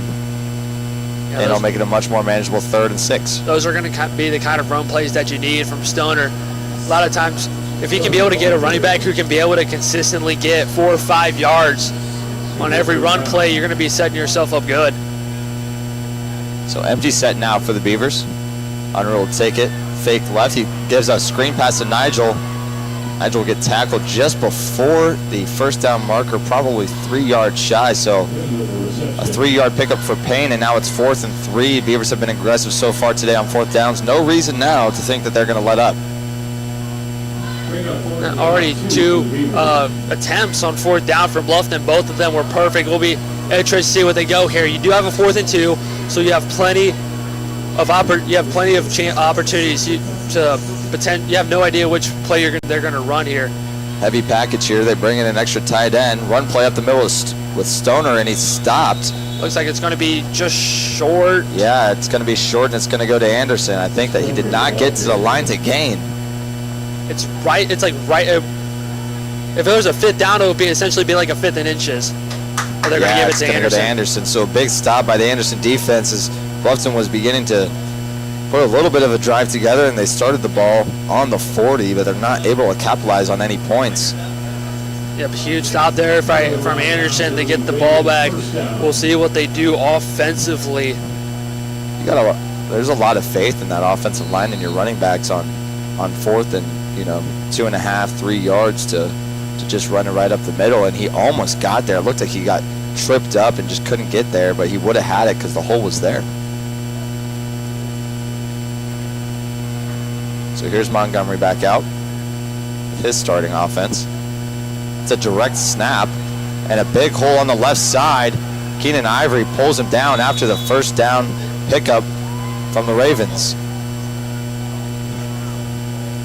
I think that was Albert Rabb, the 4th running back into the game for the Ravens. Yeah, it was interesting. It almost looked like it should have been a snap to Montgomery and a handoff to Raff. Instead, the handoff went straight to him. Great blocking there by the left side of that offensive line. And the receiver outside up against Huber. He found a big lane to get the first down. So Rabb's still in the backfield to the left of Montgomery. 3 receivers to the right. He's got a tight end on the line. He's going to motion a guy across. It's going to be a jet pass. He's going to take it and be wrapped up right at the line by Nolan Huber, making a nice stop there. It'll be 2nd and 10.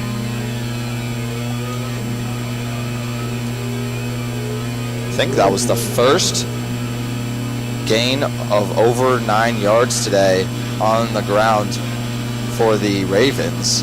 They're on 1st down, and it was a direct snap. I don't think, like you said, it might not have been an intentional direct snap, but it was a direct snap.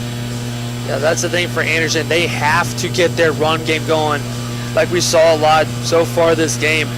Not a lot of the pass plays have been working for Anderson. And it's because Montgomery hasn't really had that much time because he's been having to roll out of the pocket and try to find open man. And here he is rolling again. He goes over the middle of the field. He's got a man open down inside the 35-yard line. A nice throw and catch. On the reception was Adam Dunson, making a good grab there from Worthington Christian High School in Columbus. Yeah, going up against Drew Matthews, had his man beat. Looked like he went over the top of Dom Appiaggi. See the replay here. Up here in the booth with us. Nice throw there by Montgomery on the run and get another first down. Montgomery again in the gun with 3 receivers to his left. Hands off to Rab on the right side. Looks like a little miscommunication, but Rab got the ball, maybe got 2 yards. It almost kind of looked like Montgomery, he was getting ready to set to drop back to pass, and then Raf comes across the middle of the field. Montgomery kind of just handed the ball off to him, not really sure what he wanted to do with it.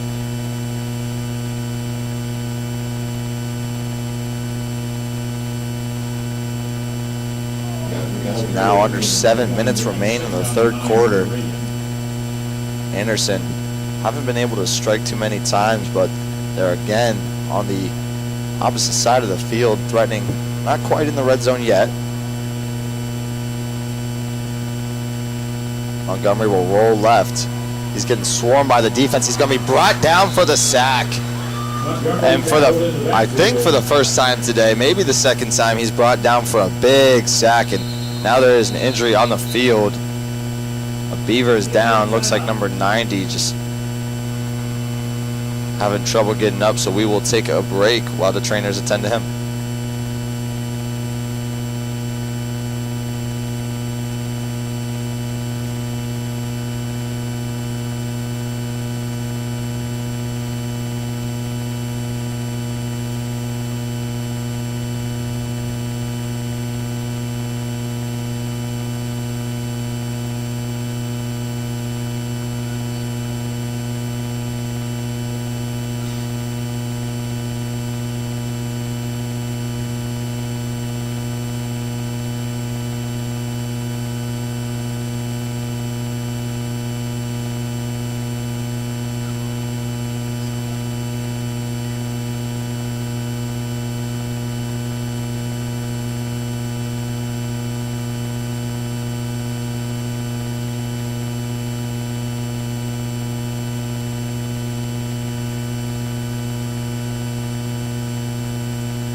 Now we see Sevin Gatlin being helped off the field here. Looks like he may have a right leg injury. I think he was in on that sack there for the Beavers, the 6'1" freshman from, he is from Riverdale, Georgia. He's being helped off to the trainer's table there by a teammate and a coach. We definitely hope that he is okay, as he hasn't had many opportunities, but right there making the most of it with that big stop. Yeah, he was the first guy there. Jacob Arndt was there as well, so it kind of looked like Gatlin got rolled up underneath Arndt a little bit. So Montgomery fumbles the snap, well, a bad snap, again, rolls to him, and he had to fall on it, but there was an offsides penalty going against the Beavers, so it will just shorten up this 3rd and 16 to a 3rd and 11, and we'll do it all over again. Looks like they're backing up. Or no, they're going up.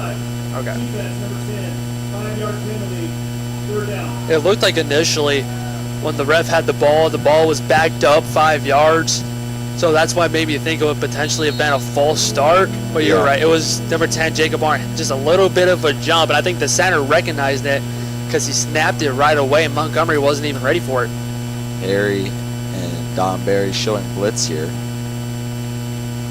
Montgomery's going to get a signal from the sideline here. Might be changing up his protection. Yep, Nick Perry changing it up here. Wonder if he's still going to send the blitz. Screen pass right side, and immediately the Beavers are there to wrap him up. And it will be 4th and 6. Yeah, this is 4th down territory for Anderson. They have to go for it. Too far to kick it. Their kicker not really known for having the leg to get it about 45 yards. And if you're too close to punt, you're going to have to go for it. So a huge down in this one here. Cam Montgomery makes something happen for the Ravens offense. Only one 4th down converted in this game for Anderson. Anderson's going to go ahead and take their first time out of their half. And we will take the break with them. When we return, 4th and 6, Anderson trying to stay alive.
So we are back with 5 minutes remaining in the 3rd quarter. Ravens going for it here on 4th and 6. They don't really have much of a choice otherwise. Watch the blitz count from Bluffton. You're going to expect Anderson to pass here, potentially get some quick, only being short 5 yards. Montgomery pressured, has to throw it over the middle. There's nobody there. He just had to get rid of it, and the Beavers will take over on down. So another stop. So Montgomery, we see, is slow to get up. He's taken some licks today, and to his credit, has really done a good job just hanging tough and taking those shots, trying to hold on to the ball as long as he can before he has to get rid of it. And right there, just nobody open and immediate pressure in his face, so he had to just give a shot. Nobody was there on the receiving end. Yeah, like you just said, like a lot of the hits he's taken, a lot of the times where he's gotten pressure and has had to get rid of the ball quickly has been because Bluffton has sent 6, 7 guys. And there's nothing really he can do. Doesn't want to take the hit, just try to get rid of it. Stoner will run on the left side. He's met in the backfield, tried to make something happen. He might have gotten back to the line of scrimmage, but it'll end up being 2nd and 11. Now this eventually might get to a point where Anderson's just going to expect a run play after run play after run play, so you're going to have to throw it. And what's worked so far in this game for Bluffton has been those quick passes, the quick hitches, quick slants over the middle of the field. That has been the bread and butter so far this game for Bluffton. Take a shot down the sideline. He's got colors open, and he's caught it. Inside the 40-yard line, right at the 38. Nice grab. Go ahead and prove me wrong, Evan Hunter. What a great throw from him. It was almost like that touchdown pass here on the other side of the field towards the end of that first half from Unruh to Colors. Just a dime thrown to number 10, and they get past midfield. Yeah, I was thinking the same thing that you were, run, pass for the majority of the rest of this game as they try to take some time off this clock and get a win on homecoming weekend. Yeah, it's the weapons. Colors, Behringer, Payne, they are so fast. They can get downfield in a hurry. Stoner with another handoff left side. He's trying his best to get back to the line. I think he may have, but it will bring up a 2nd and 10. Yeah, you're right. We haven't seen them take many shots down the field, especially not on balls like that, but the safety's starting to play a little bit further down. We used to see them playing with 2 high safeties. Now those guys have come down towards the box a little bit more to try to take away this run. It's leaving those options open outside. Stoner only held to 6 rushing yards so far in this 3rd quarter after having 23 to start in the first half. Unruh with Stoner to his right. Single high safety here. Throws right side to Nigel Payne. It's caught, and he's got the first down and a little bit more. He's got a lane. He's up at the 20. Makes another man miss, and he's dragged down at the 15-yard line. Nice catch and run, Nigel Payne. There it is, that quick hitch from Nigel Payne. Gets the catch, turns upfield, and it's the Nigel Payne we always know. The quickness, how shifty he is to change direction, and that's been how he's been so great for Bluffton. Stoner again to Unruh's right. Be a fake handoff. Stoner picks up the pass coverage. Colors got it for another touchdown. Nice pitch and catch there from Evan Unruh and Jaquez Colors for his second TD of the day. What a day for Jaquez Color. Almost looked like an RPO play action style play from Anderson. And you find a man wide open in the middle of the field. Jaquez Colors going up against number 9, Cavante Harrell, trips up a little bit, and it gives him enough breathing room for Unruh to throw a bullet into Colors' chest and add 6 more points on the board. Yeah, that was a great job throwing where the pressure came from. Sometimes they tell you that wherever the pressure's coming from, that's where your guy's going to be open or he'll be in one-on-one, and that's exactly what happened there. Here's the extra point try is up, and it is good. And I don't know if you saw it, but there were 2 guys that looked like they might have had a free shot at Evan Unruh if he held on to that ball for a second longer, and Kanan Stoner was trying to pick up both of them in the blitz and did a pretty good job just giving his quarterback some clarity there over the middle of the field, and a nice catch there by Jaquez Colors. And now the extra point gives the Beavers a 19-point lead with 2:22 remaining.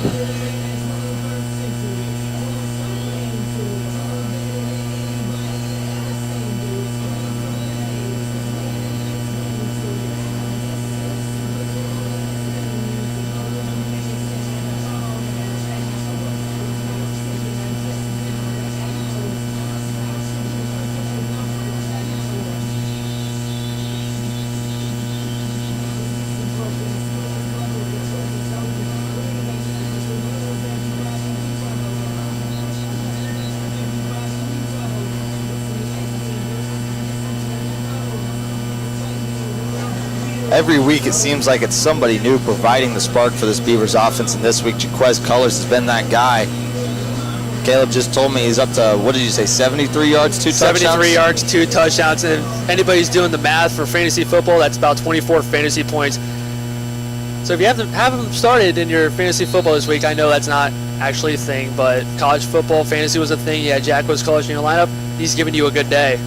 So Michael is now in to kick it away. He makes a return man retreat. Now a chance to stop him.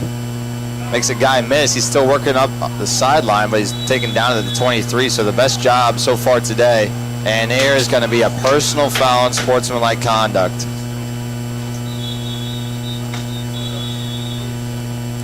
Yeah, it looked like it was number 19 for Bluffton. I want to say is Delantia Crawford. Had a little bit of a few extra words to say after the play. He made a great catch, but here you see Coach Nardo having a walk with him, discussing it. Sure, it was a focal point. Oh! I thought it was going up against Crawford, but it was number 1 for Anderson. You know what? I don't necessarily like to criticize the referees,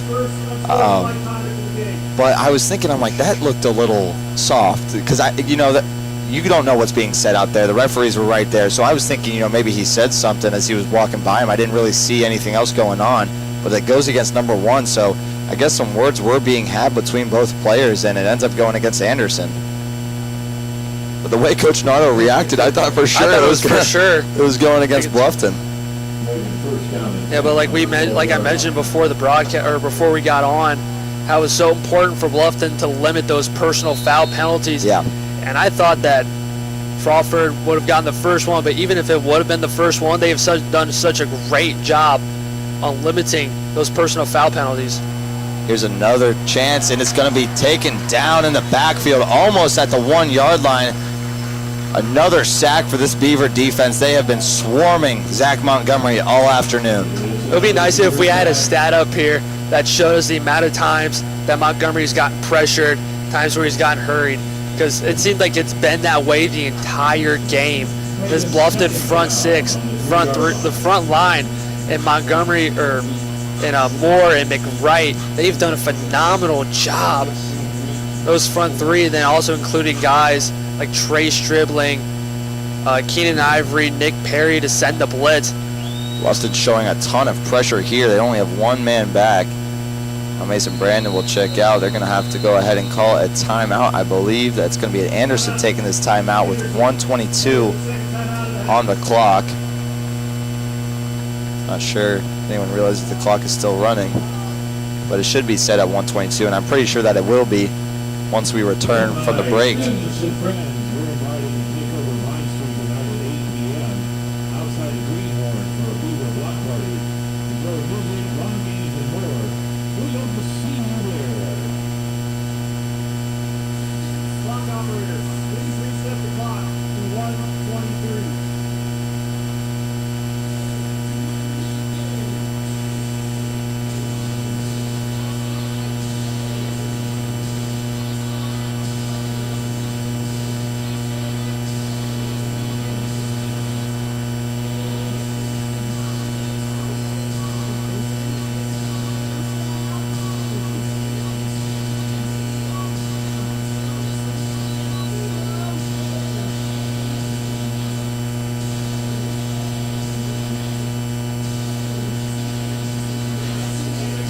So we are back with 1:23 remaining here in the third quarter. Beavers leading 21-2.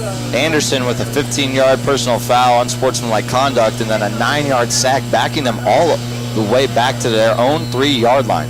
You're going to expect here Bluffton to potentially send the blitz. With them backed up so much, Anderson, there's not really much you can do but try to run it with how far you're back up than on your own side of the field. And they bring just about everybody. They're lucky to get out of the end zone. The ball looks free. And they're going to say that he's down. They're going to say he was down. It might have been he might have been down right at the 1-yard line. It almost didn't get out of the end zone. Latarian Jones on the carry.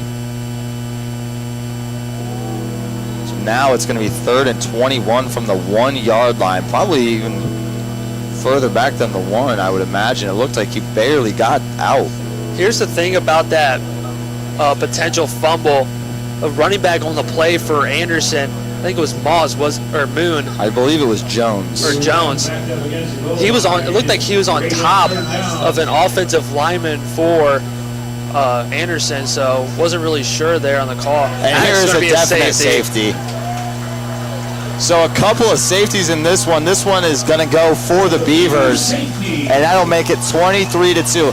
How many times do you think that we've watched a game with 2 safeties in it, Goose? I'm going to be honest. I don't think we've ever watched a game where there has been 1 safety. I'm struggling to remember 1 as well, and the fact we've seen 2 is just absurd, honestly. So, but Bluffton, I mean, what a stand there, being able to get that pushback, and now they'll receive this kick with a 21-point lead. Yeah, but you're going to expect a lot now. You're up 21 points, 28 seconds left. Probably just going to run one play, wind down the clock, take it to the 4th quarter with a 21-point lead. You got to be feeling pretty good for Bluffton here. Yeah, again, the defense for the Beavers still is yet to allow a point. Those 2 points coming on a safety. Beavers having some fun down there on the sideline, as they should be. They are going to receive this kick and try to milk out this last quarter of clock.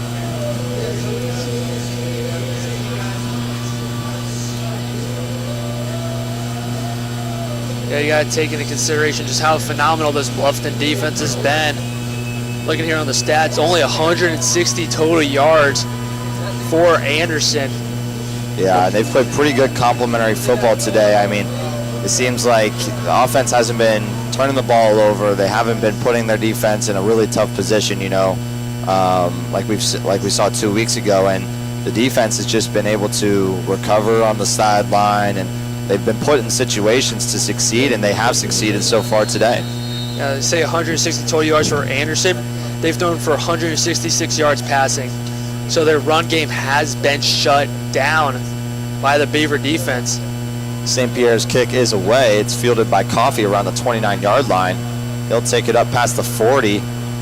He is going to be dragged down around the 47.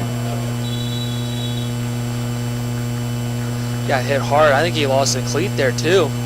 Yeah, he was getting dragged down. He would refuse to go down before eventually Anderson came through and hit him pretty hard there.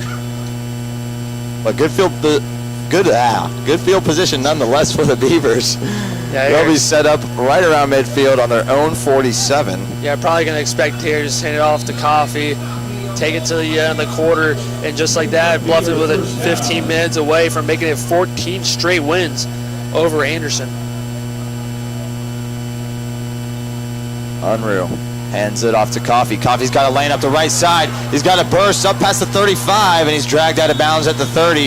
A huge gain on first down for Coffee in this Beaver offense. Great blocking from that offensive line. We've said it time and time again, this Bluffton offensive line, theirs are what holds the glue together for this Bluffton offense, giving Unruh time to throw the ball downfield, to scramble out of the pocket. That'll take us to the end of the quarter. Yeah, right down to the end of the quarter. A big gain there by Kobe Coffee to cap off a third quarter where the Beavers get 9 points, 9-0 in that frame, and we head to the last one, 23-2.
So the Beavers will start with the ball here in the fourth quarter on the Anderson 29-yard line. Evan Unruh with Kobe Coffee in the backfield. He's got two receivers to his left. Chris McLaurin, the tight end / H-back, also on the line. Be a handoff left side to Coffee. Coffee trying to find a hole. There's going to be a flag down. Q Nelson he's grabbing his collar, possibly wanting a horse collar on Anderson. It's going to go against Marcus Finley on the hold. And he's a guy that we don't really see get that many penalties called on him. An exceptional left tackle, 4-year starter, 4-time all-conference, all 4 years he's been here. He's done a phenomenal job on the offensive line. Yeah, this whole O-line has just been excellent this year, and in the past years for the Beavers, it's been kind of the anchor of this offense. So Unruh will go with an empty set here. 3 receivers to his right, 2 to his left. Looks left. Now he'll take off up the middle. Makes a guy miss. Keep working on the outside. He's got a little bit more room. Gets up to the 26 or 27 before he's pushed out of bounds. A nice play call there. Nice work there by Evan Unruh. He went with the fade pass, saw a nice little opening out the middle of the field, took it himself, and just the shiftiness from Evan Unruh. We mentioned it earlier in this game, just the amount of times he's scrambled, how exceptional he's been from moving and running with the ball. So Hunter Newberry and Jaden Campbell into the game. Campbell in motion. Unruh hands it off to Coffee. Coffee gets wrapped up and dropped in the backfield. Big tackle for loss there by number 55. It was Connor Huffman. Yeah, Huffman beat his man. It was David Warfield, I believe, he was going up against. He was able to get only a gain of about 1 on the play. So here's a 3rd and 9 situation. Be an interesting play call for the Beavers because you're almost, I don't want to say you want to go for it on 4th and 9 here, but you do have Drew Michael, the kicker. Looks like he's warming up on the sideline. Unruh fakes the handoff. He's got all day to throw. Keeps backpedaling, and now he's going to have to take off and make a decision. He just throws it away. probably the right decision there. Yeah, it looked like he was looking towards Jaden Campbell and number 85, Hunter Newberry. Hunter Newberry had his hand up in the end zone wide open, and it looks like they're going to go for it. The offense staying out there on 4th and 9. They have not changed much up. Here's Ethan Behringer and Nigel Payne into the game. Hunter Newberry and Chris McLaurin, also known as CM. Yeah, Drew Michael does have a field goal attempt between 40 and 49 yards, and this will be around that general area. I would give it about a 42, 43 yard field goal for him, but Nardo is electing to go for it. So it'll be 4th and 9. Unruh forced to make a play here. He'll go to the left side, and Ethan Behringer's wide open at the 15, and he'll continue churning those legs inside the 10. Nice job by the offensive line, holding their man, giving Unruh time to throw it, and in zone coverage, Behringer able to find a nice little opening on the left side and get it 1st and goal. So 1st and 9, or 1st and goal from the 9, excuse me. Oh, it technically is still 1st and 9. I guess so, yeah. Unruh in the backfield with Coffee to his right. Might look out for a guy like Jacob Simpson here. And Gavin Renner's potentially looking to blitz. Might be man-to-man coverage also for the Ravens. It doesn't look like they have many safeties deep. They do They have gotta more go. guys in the box. We'll have a delayed game here, not really sure. So I'll just push them back. It'll be 1st and 14, 1st and goal from the 14. Not really sure what Unruh was waiting on, if he was wanting to call an audible or trying to make sure all the offensive linemen knew who they were blocking, but just took up too much time. I don't even think he realized how much time was left on the play clock as well. Unruh looks like he might have Campbell one-on-one. Now the defense shifts. Might be yeah, it looks like 2 safety look here for the Ravens. Unruh fakes the handoff, throws over the middle of Behringer. He's got it into the end zone. What an adjustment to that ball. Ethan Behringer does his thing and finds his way for 6. And he said 2 high safeties. He had the 2 linebackers in the middle of the field as well. Almost kind of looked like Behringer was going one-on-one with his man. He found him wide open in the middle of the field. 2 linebackers were lined to the left side, left the opening, and a nice little behind-the-back catch from Behringer, having to make an acrobatic catch to get 6. Yeah, Unruh got that ball just a little behind Behringer. He made a really good adjustment and was able to get into the end zone. So here's Michael's PAT. Is up and good. So 30-2, the Beavers lead, a 28-point lead here on homecoming weekends. 12:30 remains in the 4th. Beavers looking to hold on.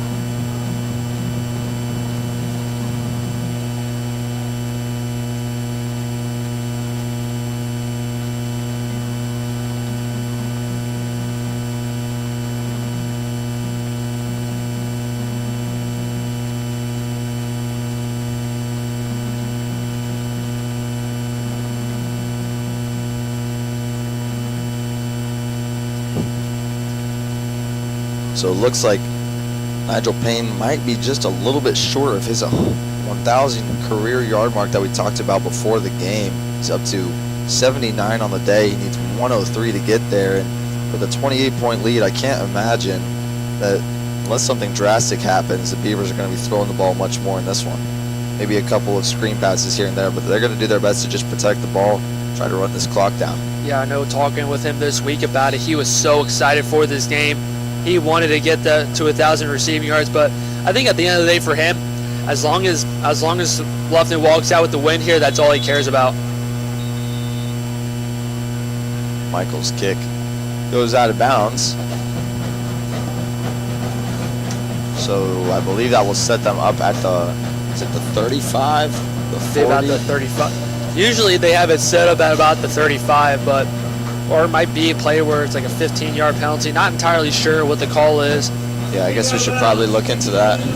I know they had a free kick out of bounds early, Right, yeah. but they had it all the way up to about the 41. So I think it's placed at the 35 unless it would help you to have it placed before the 35 if it goes out of bounds, if that makes sense.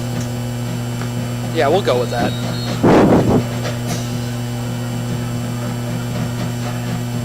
So Zach Montgomery back onto the field for the Ravens.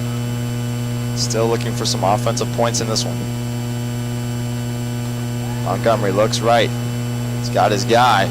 Oubray's just a little bit late getting there. Nice catch on the sideline by Adam Dunson for a 7-yard gain on first down. Yeah, Dunson with the hitch route.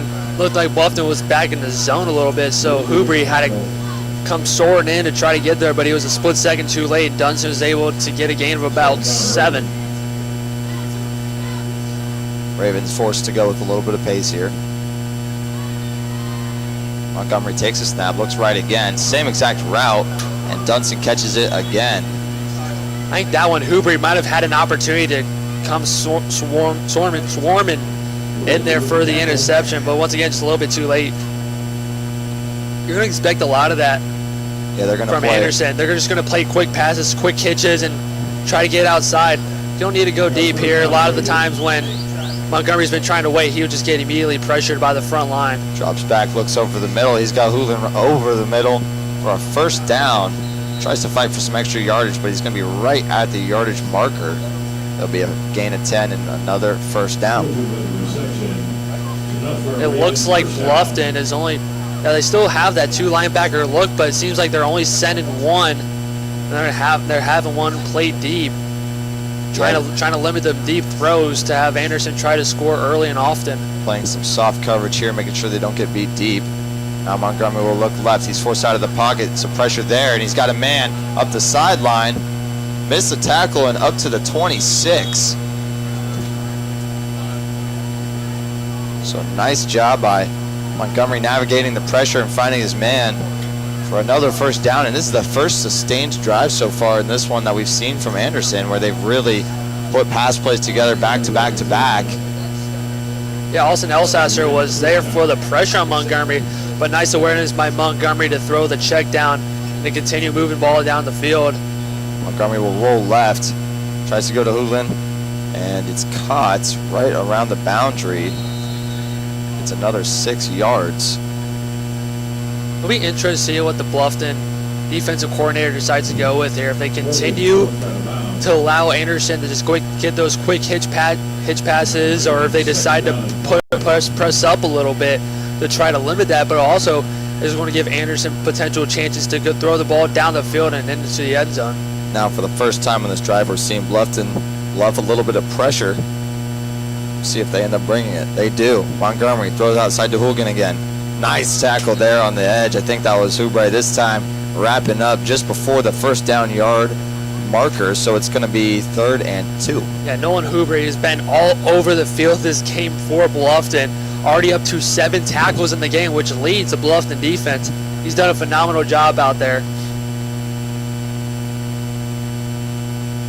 Montgomery talking to his offensive line. Now he'll take a spot about 6 yards off of the line of scrimmage. Looks left again. He's got plenty of time. Now he's flushed out of the pocket. Rolls right. He's got to look downfield. Breaks a tackle. Now throws into the end zone. It's triple coverage. It is picked off. It's picked off. He's going to return it, trying to bring it out of the end zone. He's going to go up the right side. He's up to the 10. Now the 20, and he's pulled down. I thought he ran about 60 yards laterally there. But a big interception. Montgomery just trying to do a little bit too much when there was nothing there. Floats one, and Travion Curry is there for the interception. There is a flag on the Bluffton sideline. Not really sure what it is. Looks like it's going to be on Bluffton. Looks like one of the coaches is having a talk with Mason Brandon.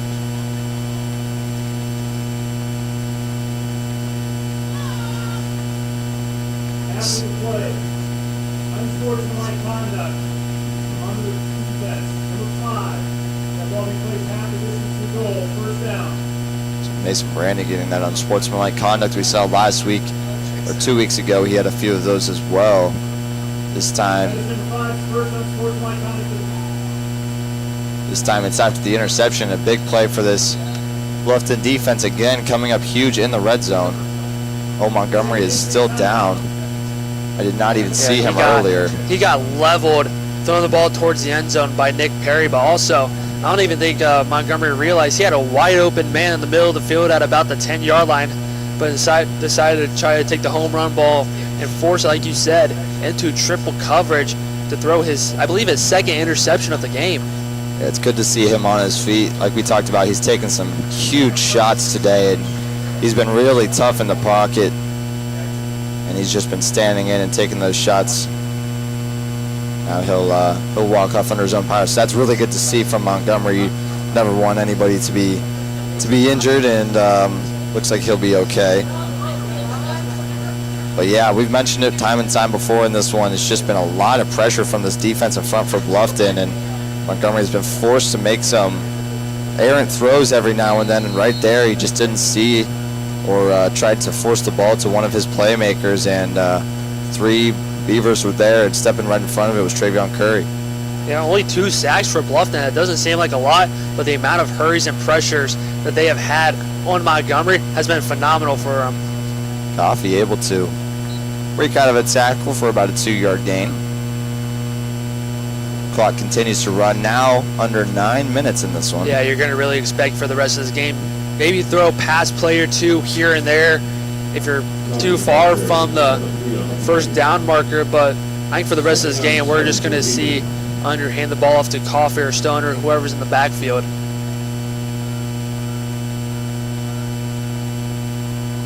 Unruh hands to Coffee, works on the right side again. This time he's got a hole, and he gets up into the secondary, breaks another tackle, and he's still going at the 30 before he's finally brought down. A big gain there on second down for the first down up to the 31. And what a nice move by Kobe Coffee there. That's just how shifty a lot of the running backs are. Like we saw last year with Todd King, very shifty running back. Now this year, Kobe Coffee, very shifty. Great blocking from the offensive line as well. This clock continues to wind, now close to 8 minutes. Unruh takes the snap, he'll throw. He's going deep for Ethan Behringer, and he's got him wide open. Down to the 25, trying to make a guy miss. A big shot there by Bluffton. Gets them to the 24-yard line. What a great throw from Evan Unruh. You wouldn't really expect that at this point in the game, being up by 28 points and the clock winding down. But what a great throw. Ethan Behringer going one-on-one with Elijah Hearns, just beats him, burns him, and a great strike from Evan Unruh. Now the Beavers going empty here. A little bit surprising knowing that situation. Might expect the QB draw here, or what I want, something quick to Nigel Payne so he can get to 1,000. Unruh looks his way. Now he's forced out of the pocket. He's going to have to try to make a play, and he throws it away wisely as he was being pursued by multiple Raven defenders. Yeah, you had Nigel Payne, Chris McLaurin over there on that right side. I think Kobe Coffey was over there as well. All of them well protected, well defended. So Unruh was forced to throw it away, and like you said, great heads up there by Unruh. Do not force anything. Beavers second down.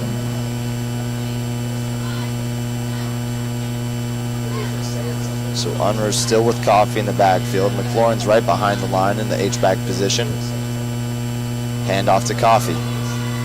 He's wrapped up right at the line of scrimmage. He won't get anything there, maybe a yard, and it'll be 3rd and 9.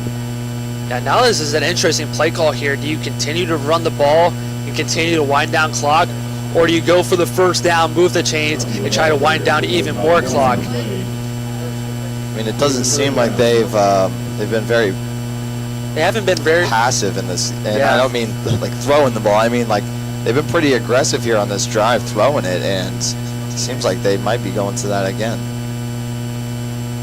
And a hard count is going to get Anderson to jump, but maybe we have some movement from the Bluffton offensive line. We'll see. And I think you had about 3 or 4 guys on that Anderson defensive line who jumped. Offside. Defense from 93. 5-yard penalty. 3rd down. Yep, Darius Grimes got called for the full start for the offsides there. So now it's might be a little bit obvious now what Bluffton might do here. Hand the ball off to Coffee, Trust your offensive line here. Move the chains. Yeah, even if you don't, you might. I'm not sure that you're going to kick it here on third if you don't get the first down, as long as you pick up some additional yardage. 4-score game, it's more valuable to just try to take as much time off the clock than 3 points would be. It looks like Jacob Simpson on the left side had a little bit of a jump, might get blitzed. Under towards the end zone, Ethan Behringer is What caught, a catch! and he is in for the score. Oh my goodness, Ethan Behringer. Great ball and great catch in the end zone. Ethan Behringer makes it look easy. What a throw from Evan Unruh. He's having himself an exceptional performance tonight. 4 passing touchdowns for the transfer quarterback. Looked like he had Behringer and Collars. Collars went inside, Behringer went outside on a cross route. Another 6 for the Beavers. There's Drew Michael for the PAT. Ball's down, kick is up, and it is good. Drew Michael 5 for 5 today on all of his extra points. And the Beavers lead 37-2. So yeah, Ethan Behringer making a fantastic play there. And we've been talking about Nigel Payne and Jaquez Colors a lot, but Ethan Behringer has been here and been doing it for a while now. He has been the epitome of consistency. And when we saw him 2 weeks ago, I think some of you may remember he dropped that walk-in touchdown, and immediately they went right back to him, and he made a fantastic catch over the middle. So a guy that, when he gets his opportunity, he makes the most of it. Ethan Behringer, again, getting some points on the board for the Beavers. Yeah, 5 receptions, 110 yards, 2 touchdowns from number 7, a guy who's coming back, I believe, for his 5th year here at Bluffton. Senior or 5th year, I'm not quite sure. I believe 5th year, but having a guy like that in your wide receiver room, a great leader, a guy who has a lot of experience, and I mean a lot of experience, played with a bunch of different receivers, played with a bunch of different quarterbacks as well, and just to see him making plays like that, you love to see that. A lot of experience and a lot of records, too. A lot of records.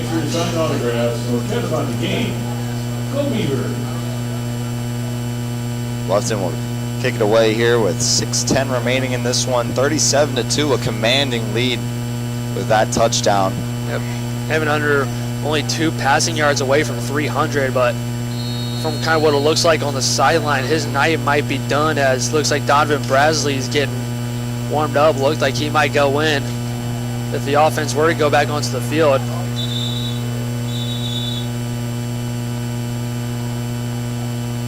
Kickoff is caught right at the 39-yard line, where the Ravens will set up shop. So we'll see if Zach Montgomery will come back into this one, or if they'll get the freshman Carson Brookbank a little bit more experience now that we have a 35-point game with 6 minutes left.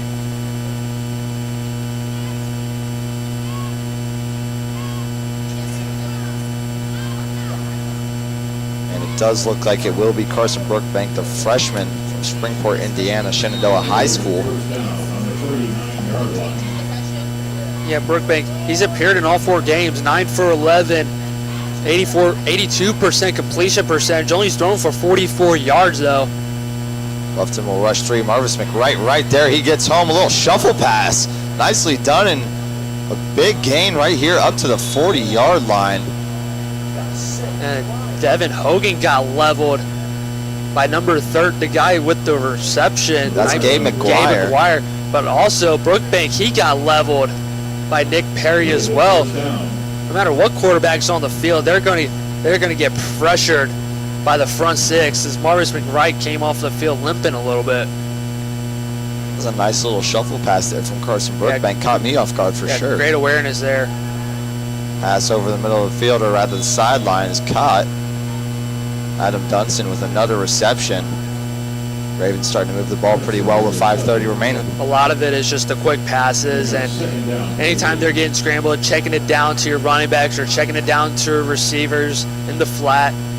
That's been how Anderson's been able to do so well offensively, is those quick passes and those checkdowns. Brookbank throws to the left side. Immediately the defense is there, but he's able to break a tackle, keep his legs fighting for 3 yards.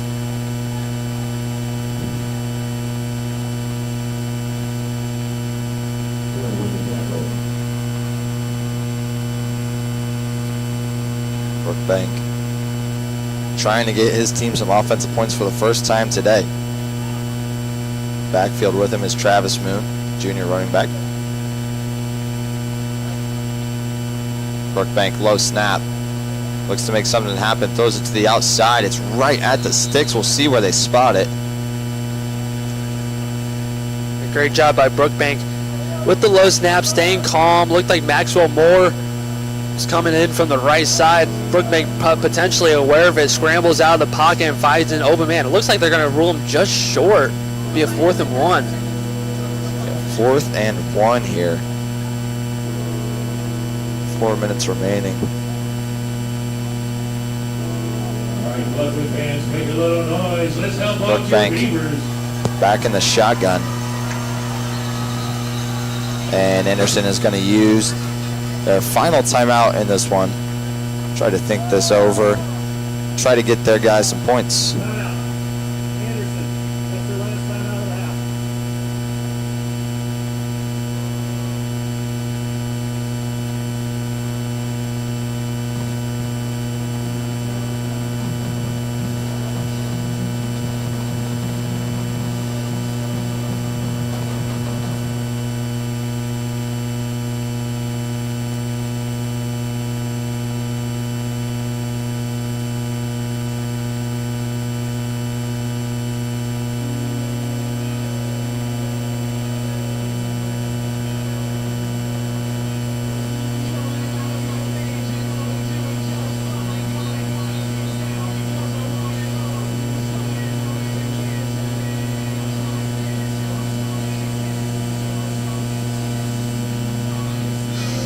Well, today it looks like the Beavers will come away victorious. 37-2 they lead with under 4 minutes remaining. You're making a whole bunch of noise. 4th and 1 here for the Ravens. Looks like a blitz coming from Bluffton. Brookbank throws it outside. He's got to get a yard, and he does. Keep the drive alive and inside the 30-yard line. Great job there by Gabe Brookbank. McGuire. Brookbank get it into Gabe McGuire. Little freshman connection there. Yeah.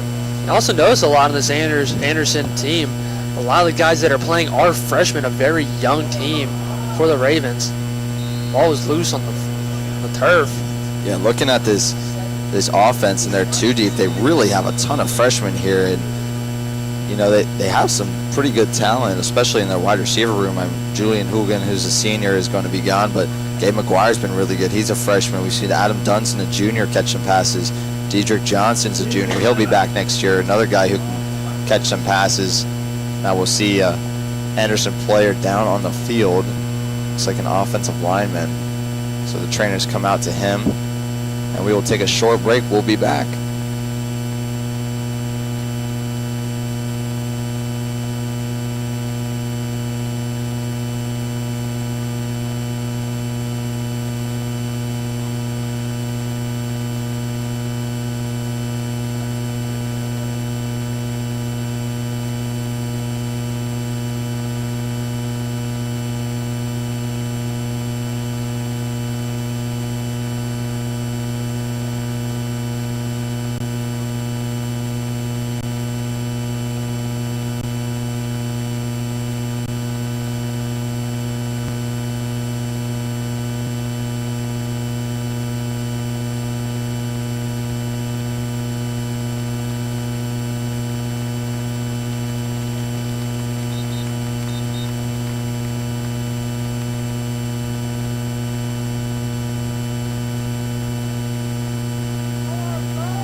We are back as center Garrett Corwin is helped to the sideline. We hope he's all right. And the clock will continue to wind here at Alumni Field. Brookbank motions his man to the left. He'll look that way, and he's got a catch over the middle. Going backwards now, he'll get forward, and he's inside the 20-yard line. Not quite sure who caught that. Looked like number 80 there. That's freshman Braden Anderson. So another freshman making a play. It looked like Drew Matthews and Kean Ivory got fooled there. So it looked like Brookbank was going to just throw it underneath, pass fake, fooled both Ivory and Drew then found a man open, wide open in the middle of the field. Brookbank right side, almost towards the end zone. It's out of bounds, incomplete. So 2nd and 10 from the 18-yard line. Second down, Raven. Caleb, what have you seen from this Bluffton defense today that has really been the reason that they've been able to keep the Ravens off the board, barring the 2 points? I think it was just because of the pressure that the Bluffton defense has been giving them all day long. Like I said, like it would be nice if we had a stat just how many times the quarterback's been pressured, how many times he's had to hurry to get rid of it, because I feel like that's going to be a very high number. The front 6, like the front line, Marvis, Collin, Max Moore, and guys like Stribling, Hogan, Perry, Don Barry, Keenan Ivory have done a phenomenal job just applying pressure to the quarterback, forcing him out of the pocket, getting sacks, and then also just forcing him to just have to get rid of it or try to make an acrobatic throw and just getting it out of the hands of the receiver. So I think that's been the biggest thing on why the Bluffton defense has been really, really good. Also just shutting down the run game. Yeah, not much run game for really either team so far today. Yeah, Bluffton had 109 yards rushing and Anderson -9. -9 yards rushing. They've done a phenomenal job, and I think it's because the linebackers up front, because if you see the running back run to the left or right side, you got a linebacker to go to either side. If you got to run up the middle, you got a middle linebacker to go right up the middle as well. Yeah, I think we've seen Keenan Ivory play a little bit more than we've seen in the last 3 weeks, and he's just done a really good job at the outside linebacker position, making some big stops, laying the wood on some big hits. He's just been really good playing for them so far today, and like I said, he hasn't played a whole lot coming into this one, so it's good to see him get his feet wet and really perform. He's a senior, 6'1", 220 from Akron, Ohio. Yeah, looking here, he's up there in the leaderboard today with the amount of tackles, 6 tackles. Up along with them is Travion Curry, Max Moore, Nick Perry. It's a lot of those linebackers, those safeties, those linemen who are crashing, attacking the ball, going for the ball, getting those big tackles, making those big plays for the defense. They've done phenomenal. It's could be a huge win for Bluffton today, and hopefully they can take this defense and how well the offense performed into next week, where I believe they're going up against Manchester next week. Yeah, I think that is right. So Keenan Ivory coming into today only had 1 tackle on the year. He's added 6 to that total, and he's just been really good wrapping up guys and making some hits. So here it's 4th and half a yard. Anderson desperately trying to get some points. They throw it outside. He's got a lane. Dom Piaget is the only guy who can stop him, and he's there, but it's going to be a touchdown anyway. Piaget got low on him, but the receiver did a really nice job. That's Braden Anderson again. It targeted him quite a few times on this drive, and he's able to get the first points of the offense for the Ravens today. Yeah, the blitz came, and you saw Piaget over there on the left side. The secondary for Bluffton not pressed up, including number 12 for Bluffton. I believe that was Gervonta's Gilead, who was over there as well, not really pressing up, giving Brookbank time to just throw a quick pass over there on the left side. And then great blocking from the other Anderson receiver to get their first touchdown. The extra point is up and good. So Corey Layton connects on his extra point. The holder was Elijah St. Pierre, the punter.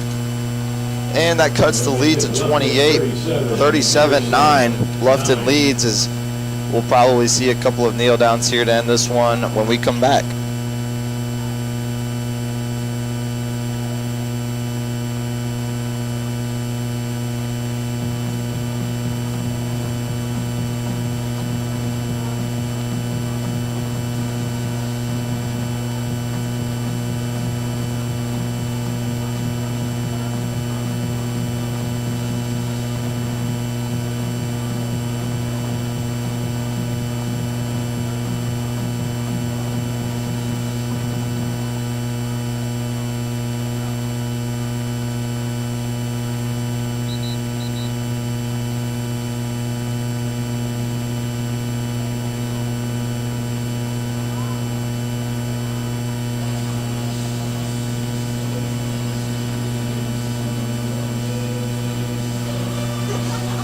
So we are back as Anderson is getting ready to kick this one away. The kickoff man, Elijah St. Pierre, sets the ball on the tee. And it looks like Bluffton will call a timeout. It's kind of interesting. They were set up like they were going to try to recover an onside kick because there's only Trayvon Cummings back at about the 20-25 yard line. But Bluffton will call a timeout here. It'll be interesting to see what they decide to call up here. Yeah, I think whatever you do, as long as you recover it and you just nail the ball down and the game's over at this point, because with Anderson with no timeouts and down 28, I don't think that they would be really trying to go for an onside kick here. I mean, it would take nothing short of a miracle to get 4 onside kicks in the span of a minute and 53 seconds to score every time. So I don't see Anderson trying an onside kick or anything like that. I think that they're just going to kick this thing away. Bluffton will send their offense out there one last time to take a few knees, and we go home victors.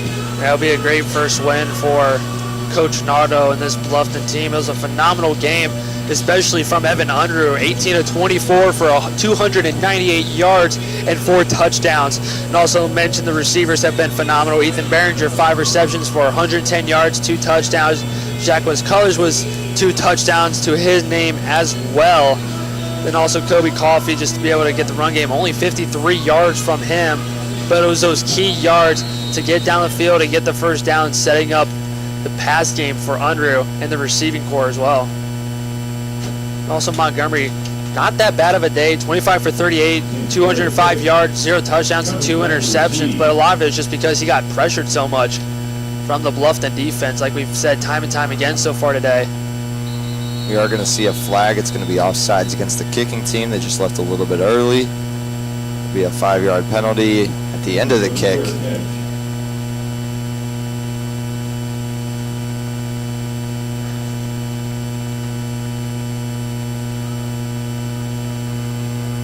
Offside. Kicking team number 2. 5 yards to the end to the kick. First down. And now basically see the second string come in for Bluffton, including number 1 Donovan Brasley, 6'1" sophomore from Atlanta, Georgia, who started in the first game, I believe, against Albion, if I'm correct, and just really struggled in that game, or it was against Kenyon, really struggled in that game in a 13-6 loss. We're going to have a false start or illegal formation here. False start. Offense, number 85. 5-yard penalty. First down. That'll be Hunter Newberry, the freshman wide receiver from Corbin, Kentucky. A receiver who has seen a good amount of playing time as a freshman so far this season. Also, I said earlier that you can just kneel the ball down. I totally forgot that there's a 25-second play clock in college. I thought that it was 40 for some reason. So we'll see Coffey take on the right side, and he breaks another tackle. Ooh, he's eventually brought down. Takes a big hit there. Be a 1-yard gain as now we see the clock start to run. And it's up at 40 now. But nice running there by Coffey. Yeah. Okay. Nice running by Coffey to stay on his feet, bring a couple of tackles, and try to reverse field, but unfortunately just couldn't find anywhere to go. Brasley out of the gun with the empty set. He'll take the snap, look right then left, and it's batted down at the line of scrimmage. Yeah, now you're kind of in a tough position where, I mean, you don't really have to get the first down, but if you just want to try to run 2 more plays or run 1 more play after getting the first down, then you're going to have to get it right here.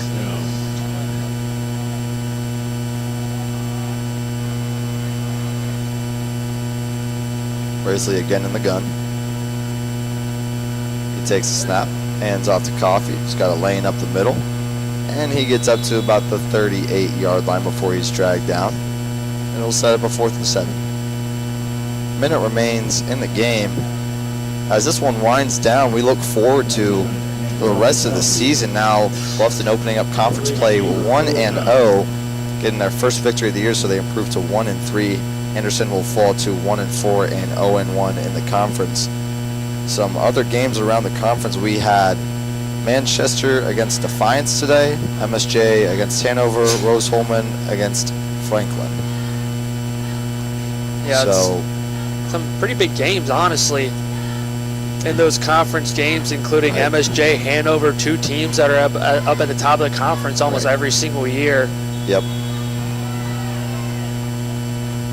Hanover's supposed to have a pretty good squad again, and we know MSJ always does. They always show up, and with their really good program over there, and normally they're conference champion. And correct me if I'm wrong, but they know how to build a team, and they know how to build a program down there, and they've continued to do so for the last couple decades now, and they've been the leader in this conference for as long as I can remember. They are technically in first place, 2-2 overall. Not many teams in the Heartland having a good start to the season, as 3 teams going into this week were winless. Bluffton now gets their first win, as Manchester and Rose-Hulman are the other two. We just got notification that Mount St. Joe and Hanover played. Final score of that game, Mount St. Joe 49, Hanover 41. Yeah, so that should tell you how good those two teams are. MSJ coming away with the win in that one. And again, like, those are the two teams that we would kind of expect to be towards the top. Hanover putting up 41 points against what's normally a really stout MSJ defense. So here's Michael to punt it away, barely gets it off. It's a high punt at the 33, and we're going to see a penalty come in. It's going to be probably fair catch interference, even though it looks like he might have gotten locked into him. But it doesn't really matter, just let it go. So that's what Jaden McBreen is telling his teammate. Just, hey man, there's 13 seconds left, let it go, it's not a big deal. Yeah, so now we'll get to see the second string Bluffton defense come out on the field. Like you said, a huge win for Anderson. Then next week they're gonna have to walk in and play against Manchester, who lost today to Defiance College 35-3. So it'll be huge for Bluffton to start off the week, start off conference play 2-0 before they have to travel down to Mount St. Joe and play arguably the best team in the NCAC. Also got stats from the other games as well from conference. As of right now, Rose-Hulman is beating Franklin 24-14 with about 4 minutes remaining in the fourth quarter. Huge shout out to one of our guys up here, Evan Hausman, who's keeping track of subs for getting us those scores to be able to give them to you guys tuning in at home. So huge shout out to him, much appreciated. Yeah, coming into this one, this Anderson defense had only allowed 23.5 points per game. Beavers put up 37 on what was rated as the #1 defense statistically coming into this week in the HCAC. Here's an overall, all around, just a fantastic performance from Bluffton. Didn't really see that many personal foul penalties like we saw 2 weeks ago against Tryon. Offense was all around phenomenal. Defense all around phenomenal. Yeah, they've done a really good job in just about every facet of the game today.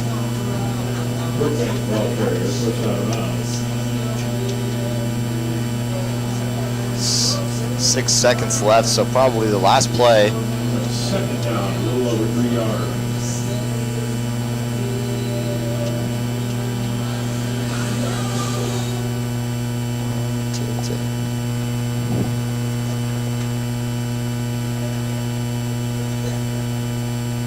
So Anderson will snap for one last time, looking left, and it's incomplete. I spoke too soon. There's 2 seconds left. And you do have a flag. It'll be a pass interference call. Trying to see who it's up against. I mean, there's 2 seconds left. Yeah, man, for a lot of the guys on the second string, a lot of them, like in the coming years, are going to have to be starters for Bluffton. So a lot of it is experience. A lot of it is the experience that they need to be able to perform, but also at the same time, like, still trying to prove themselves this year, still early in the year, 4th game of the season, trying to get themselves into that starting lineup potentially. Yeah, and we saw some changes in the lineup this week. We saw some new guys get out there that we hadn't seen so far, and they did a really nice job today. So you never know playing in those games or playing in some time like this where you think it means nothing, that it actually can help you out a lot.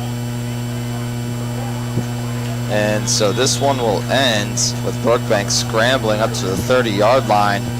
And the final score of the homecoming win for the Beavers is 37-9.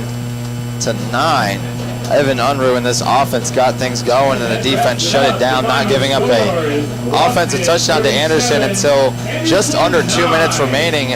A commanding and dominating 37-9 win for these Beavers, exactly what they needed after a rough start to the season. Yep, great start for Bluffton, get their first win. And the biggest question is, can they be able to carry this into the next week against Manchester? Yes, like we beat Manchester a lot the last few years and all this stuff, but still, it's the mindset of just trying to win every single game, win every single snap that you have against the other team. They did that today against Anderson. Hopefully they could do that against Manchester, and hopefully after that, do it against the #1 team in the conference. Yeah, the tough schedule still lies ahead for the Beavers, but everything that they want in terms of conference play is still in front of them. A lot of opportunity going forward for this team, and this game gives you a lot of excitement for the rest of the season. So to close up our shop here on homecoming weekend, the Beavers do take this one for the first win of the season, and in a 37-9 blowout fashion. I'm Andrew Collinsworth. Alongside me is Caleb Gieskin. We thank you for joining us. We'd like to thank everybody involved in this process, and of course all of our listeners and everybody up here in the press box. So for one last time, I'm Andrew Collinsworth. That's Caleb Gieskin, and thank you for listening.